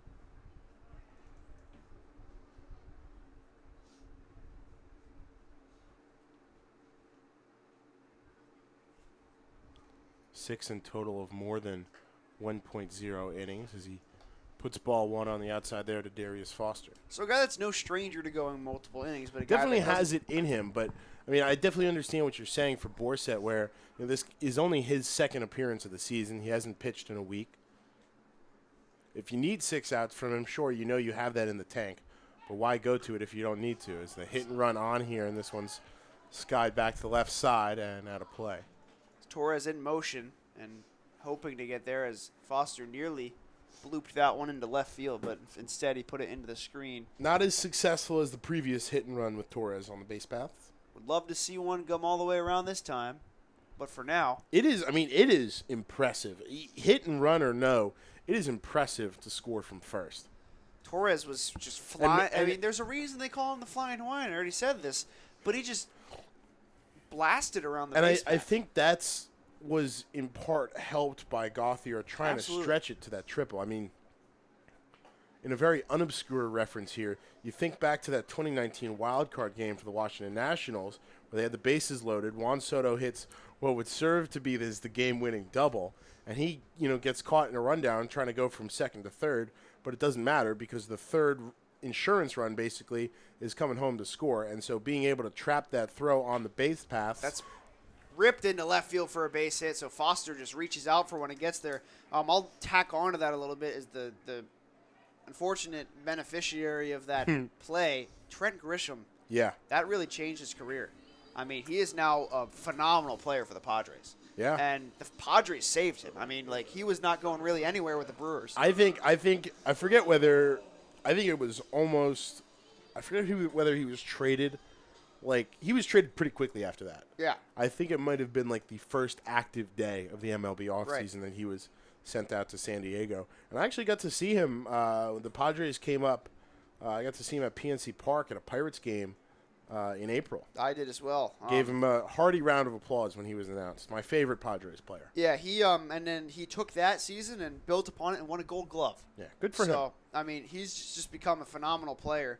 And a guy that really was overlooked in the Padres organization or in the Brewers organization as Doyle fouls that one back. Forever has a place in my heart. Yeah, for help. And I was at that game. Yeah, that's fun. And I was out in right field. Right, but the spot I was in, I could not see Trent Grisham trying to field that ball in front of me. The wall was basically blocking me, and everybody standing up for the play was blocking me. So I thought that it had just like gotten by him. I didn't see that it was an error. Right. Is that your first playoff game that you've been to? No. I've been to one playoff game for the Mets in my lifetime, obviously, because they've been in the playoffs 3 times since I was born. 3 where I was active.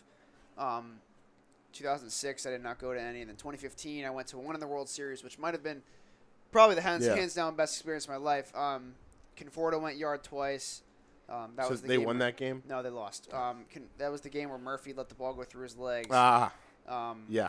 And that game. Another Nationals legend, Daniel Murphy. Cespedes Silver Slugger. Got doubled off first base as Doyle takes a long swing at that one and strikes out for the second out. It was just the most demoralizing game. Because I can one up that if you want. I know you can, but I can always one up any game ever by saying I've been to a 23-5 game where the Mets lost. Yeah, but that wasn't a playoff game. True. I was at the Jose Urquidy World Oh. Series game. Game 5, I believe it was, here in Washington, where the Nats had come back to town with a 2-0 series lead, or I guess it was Game 4, and proceeded to promptly, I guess, no, it was Game 5, had promptly given it away by losing 2 straight. And meanwhile, the Astros are coming up in Game 5 with a bullpen game, and so Nats fans are thinking, like, all right, here we go.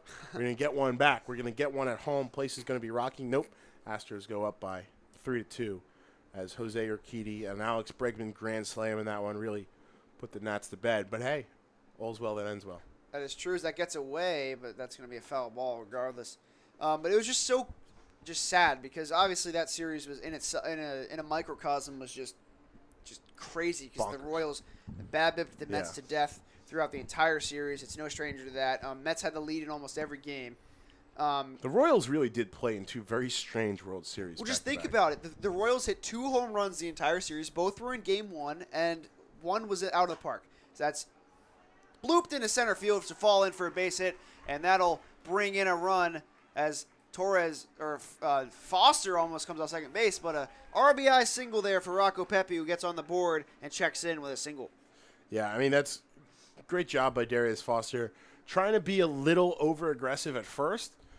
Took a really hard round of that second base bag, but able to get back and dive in there, keep himself safe and in scoring position here with 2 outs and a pretty big bat at the plate. Right, and I think You would not have wanted the inning to end like that. Absolutely. With Foster getting caught slipping basically out there at second base. So finally get another run on the board.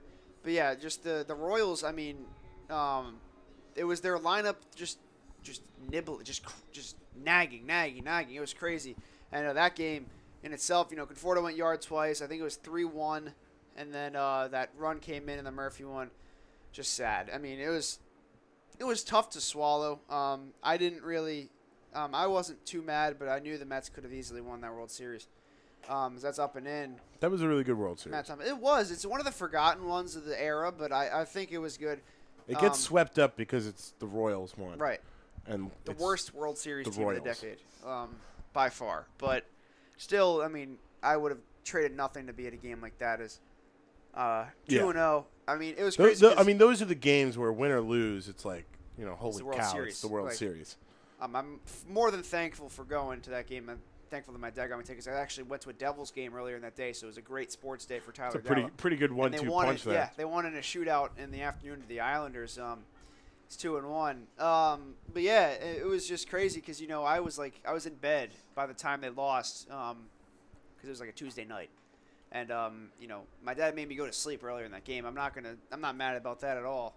I just didn't it didn't settle in really to me that the Mets had just lost the World Series. I wasn't as emotional as I was maybe the next season because I could go on for days about the World Series games starting at past 8 o'clock basically. Well, that one was like a 12th inning, so that it was right, normal, yeah. But they just didn't lose the late inning, and they scored 7 runs or 5 runs in the late innings off Bartolo Colon and Addison Reed. As Burkhalter 3-1, swing and a miss. It's full count. But it didn't hurt me as much as the next one did in 2016 because that was just horrible. I mean, Noah Syndergaard pitches the game of his life against Madison Bumgarner, who obviously is one of the greatest postseason pitchers ever. And, the Mets get 4 hits. Last postseason hit belongs to Ty Kelly. And just, dominates, and Reed gets out of a jam. And then going into the 9th, 2 runners are on, and Familia just allows a rare home run to Connor Gillespie. And then it just, hit like a brick when they lost that. It was just so sad. Yeah. It was just emotional. And more than the last season because they made it so far, and it was like, I'm thankful they made it far. But just the wild card game they were hosting, just a painful series, or one game. It's outside, and ball 4, so the bases are loaded. And one swing of the bat could make this a football score, as it already is one. But Jack Cohn has done it once before. Can he do it again? 14-6.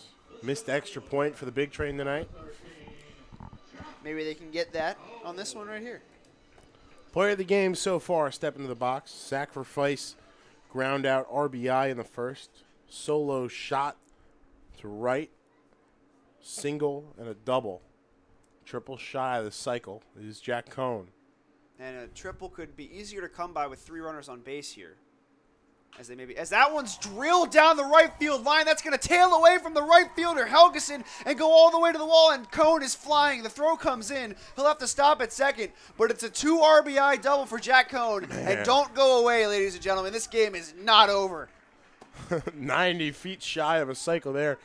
If he had turned that second base a little harder, he might have had a shot. The throw came on line to first. Stone was in decent position to fire down on a relay to third. But hate to be that guy, but Stone Cold might have had a shot at an early season cycle there. Regardless, 3 huge RBIs and a bases clearing stand-up double. Actually, no, pardon me, 2 RBIs, as Matt Thomas will stay on third. That makes sense why the throw from Helgeson came straight home then. So they get why Cone wasn't trying to advance. Absolutely. So pardon me. So they get the tough nut to crack in Blake Buckhalter on the mound. Burkhalter, excuse me.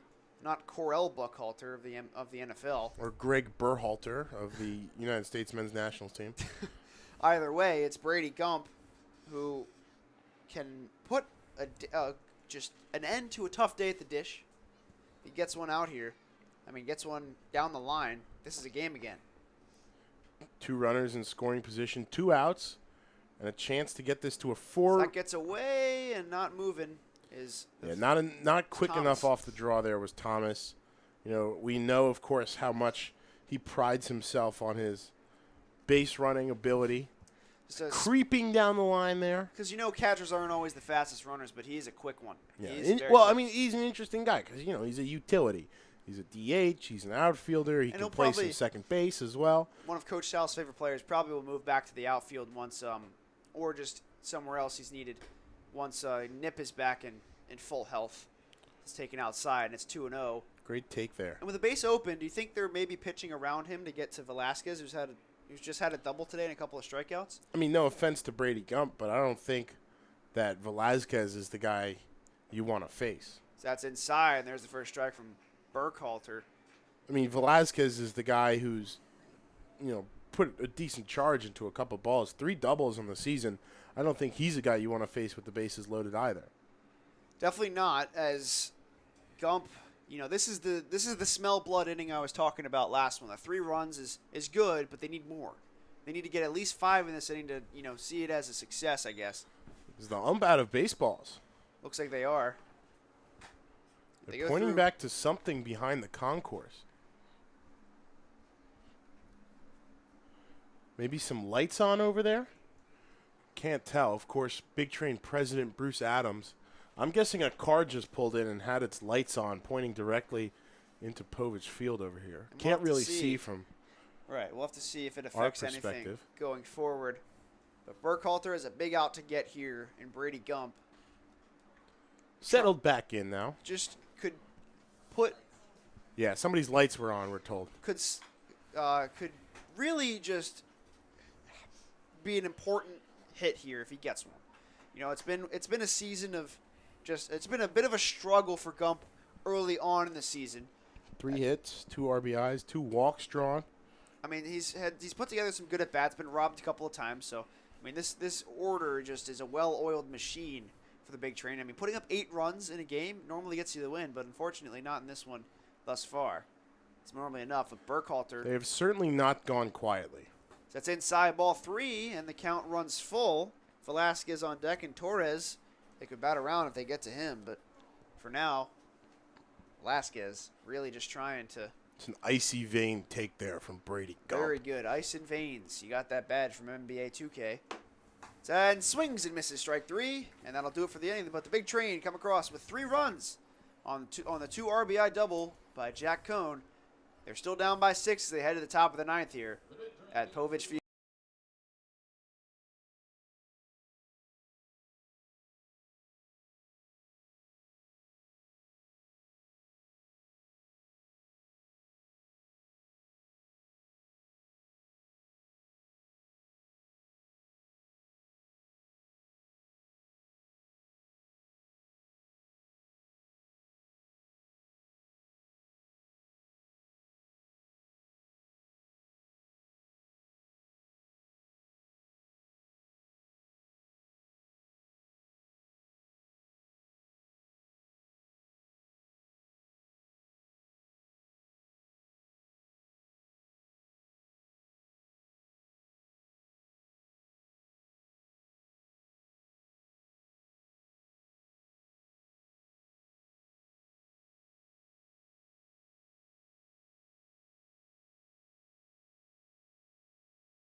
The elder statesman of the pitching staff comes in here. Ryan Metz will stand in on the mound, looking to keep this a 6-run game. The self-proclaimed closer for Sal Colangelo early on in the season. We'll see how that changes as the season goes forward. He will face off against Garrett Farquhar, who slammed one earlier on in this game. Sent it over the scoreboard in left center. And only Big Train pitcher this season to record a save.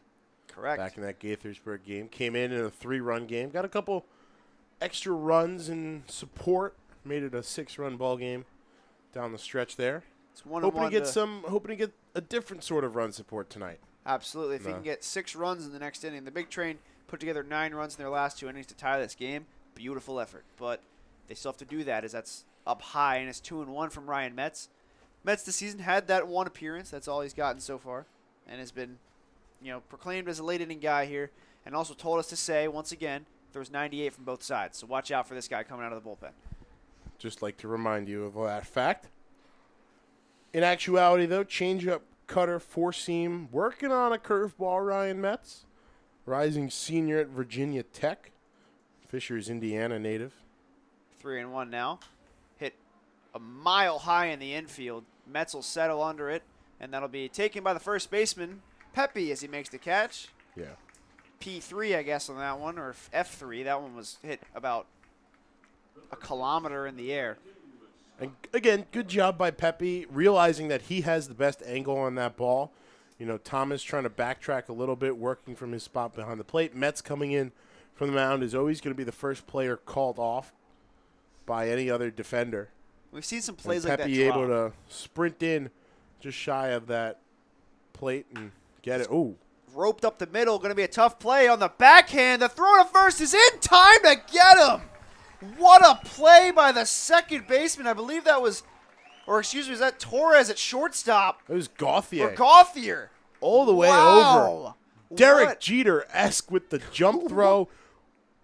Now that is a 4-3 with an exclamation point. That is what you hang an exclamation point next to. Runs across the entirety of the diamond to get to that ball and throws out Morgan at first base. Not fleet-footed, Scott Morgan, and gets retired on the beautiful play by Gauthier. I wish I got the name right on that because that was just incredible. That's Ooh, foul. Heads up. Yeah, heads up in the dugout there. A 4-3 with an exclamation point next to it. That's all you can really say. Wow. I mean, that was beautiful. I mean, we've seen some great defense. Gauthier, it seemed like there was a little bit of a shift there on. Gauthier playing a little bit towards the second base bag rather than straight up. But, I mean, he shaded all the way over.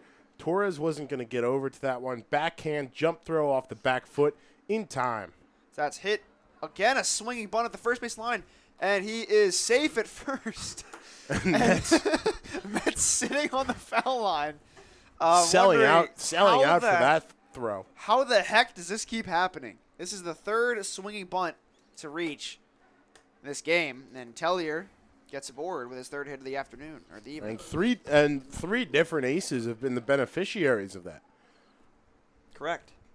It's really just been It's not like it's been, Darius Foster with a signature go-to dribbler up the first base line that he's just able to beat out every time using those legs. I mean, this is it's something else. Check on the runner at first, close play, but getting back in time is Tellier. But back to that Gauthier play. I mean, shading over to his left about maybe half a mile. Yeah. And throwing out the runner as the runner goes, it's hit up the middle, right to Gauthier. He will fire to first, and an easier 4-3-4 this time as the Big Train get out of it relatively unscathed. The one hit comes across, but Metz with the scoreless inning under his belt. The Big Train have a tough ask to go for 6 runs to try to come back from here in this inning as we head to the bottom of the 9th here on Big Train TV.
Kyle Velasquez to lead off the bottom half of the ninth as the big train try to mount a furious comeback of 6 runs here in the bottom half of the ninth inning. And Burkhalter still on the mound after allowing 3 runs in the bottom of the 8th. Last legs here for the train. First An time outsized chance at getting as to the victory station. bunt is not achieved there for Kyle Velasquez. Pops foul. And a nice leaping grab of the ball by Keith Torres. Got to stay warm in the on-deck circle any way you can. You see a split stance here from the catcher Stone, who he's referred to it pretty often tonight. We saw Nip do that quite a bit in the exhibition games. As we hope to see him back behind the plate soon as he fouls it back into the screen, and it's 0-2 quickly here on Kyle Velasquez, who today, despite the double, has struck out twice and grounded into a double play. You know, just wants everybody to remember the first half of this game. And rally caps are on here in Bethesda, Maryland, as the big train try to mount this 6-run comeback to come back in this game. Velasquez would need to get on to start that, though. It's outside. Ball 1. I think somebody wanted a ball there. So 1-2 now the count to Velasquez with the Torres and Gauthier due up. Exactly who you want up in the situation. Good opportunity here to. So that's inside and it hit him, and that'll start it. As he looks back towards the bench, say that's one. Talk about wearing one for the team. Reaches first base on the hit by pitch. It's a gritty way to get your free base. Keith. This game has already. And now there's, I believe, a Luna moth behind home plate as it flies around out there. Not nearly as irritating for. And it latches onto the catcher. Now it's in the dirt. Oh. They might have to call time here as it's struggling to get out of the batter's box. But those things are some of the prettiest creatures I've ever seen. I'll tell you that right now. It's an interesting way to describe a moth, but okay. Have you ever I'll seen give a it to Luna you. moth? Yes, I have. And They're- frankly, don't care for them. Well, there are not too many of them up in Delaware. It could be worse. Could be that bird from the tree out in front of the front Correct. gate here. Good look out for that, fans. If The you come to dive Big Train. bomber. As Torres grounds that one hard to short, could be no chance of a double play here. As the runner, Velasquez is erased at second base, fielder's choice, but Torres is aboard and a speedy runner here for Gauthier, who's really looking to continue his great day at the plate. He's 3 for 4 with 2 RBIs and 2 doubles, a walk and a strikeout. Yeah, have to see how soon into this at bat the hit and run gets put on by the coaches down there in the big train dugout. So Torres has got speed to burn at first base, and if they're going to get back into this game, they absolutely need that runner to come in to score. Looks like it's Sam Bender at third base. 6 runs, and that's outside, but taken for a strike, and it's 0-1. Chris Devlin over at first. It's been a interesting day. We called it earlier in the game that it would be a high-scoring one. 22 runs and 26 hits in this game. That's outside, and it's 1-1. Taken on the outer half there by Gauthier, who singled, doubled, and doubled in his first 3 appearances, and then walked and struck out in his last 2. Loves the first half of that line a little bit better. And got thrown out trying to round second and head to third and hope for a triple here. Gauthier swings and misses for that one. And it's 1-2. So due up next is Darius Foster, and then Trevor Doyle could be the last 2 batters in this game. Gauthier gets on. Gauthier doesn't get on. Foster would be the last chance for this team, as checking his glove and resetting there on the mound is Burkhalter. Checking it twice. Santa Claus is coming to town as he swings and misses and gets a present there for strike 3. Burkhalter gets a big strike out of Gauthier. And now it's time for Darius Foster, who stands as the last batter for the big train. Potentially. And on deck is Doyle, and of course in the hole is Pepe. Pepe had a single in his last one. Doyle struck out his last time up, and Foster has a pair of singles and a walk today. Can get on board here. Burkhalter's motion a bit hard to pick up.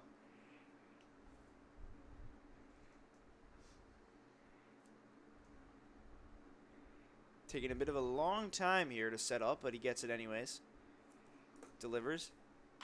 Up the middle.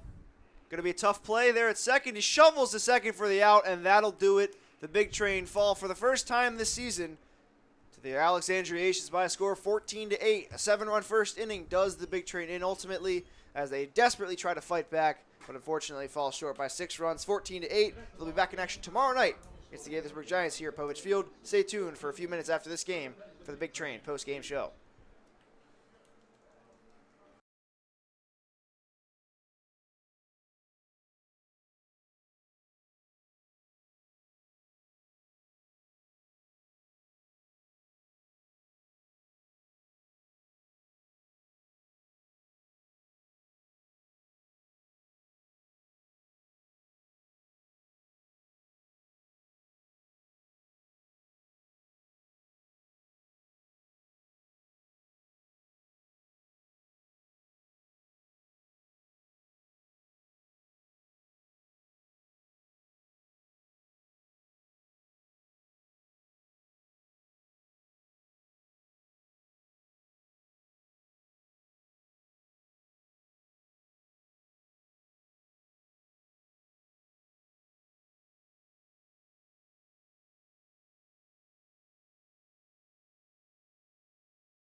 As we welcome you back here inside Shirley Povich Field for Big Train postgame, as we see our final score presented by Bethesda Magazine, a 14-8 defeat, the first of the season for the Big Train. They fall to 2-1. The Aces come up to 3, or they fall to 2-1. The Aces come up to 3-1.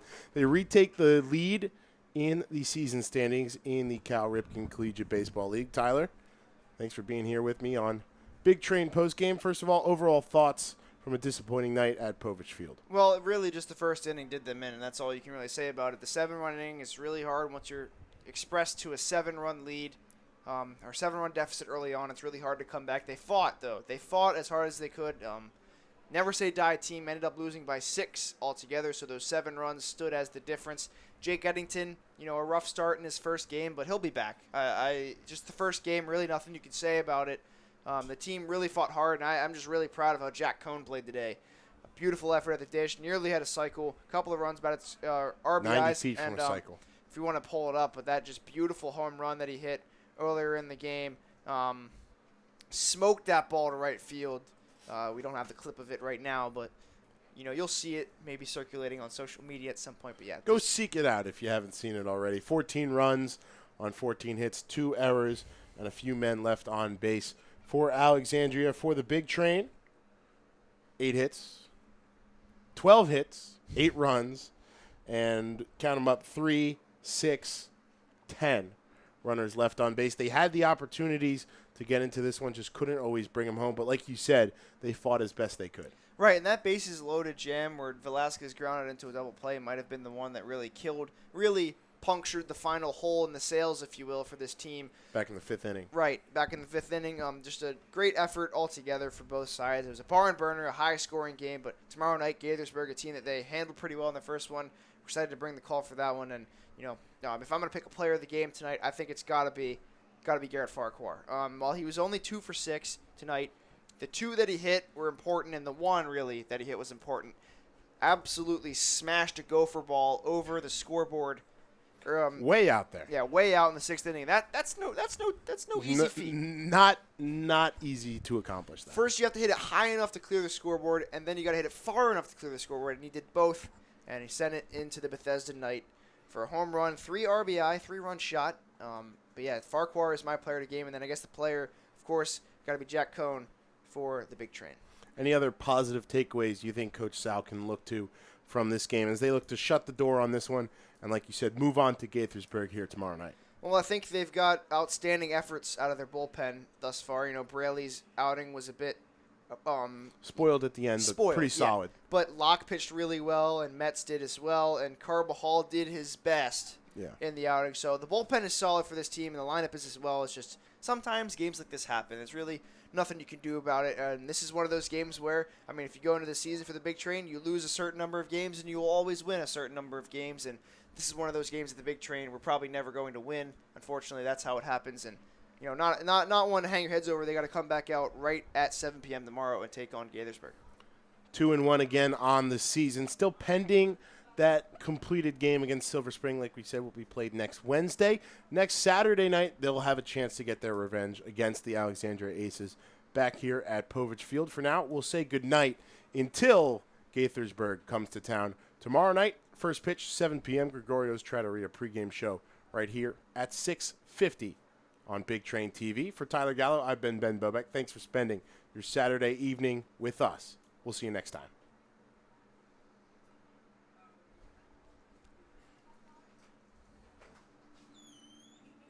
You can leave.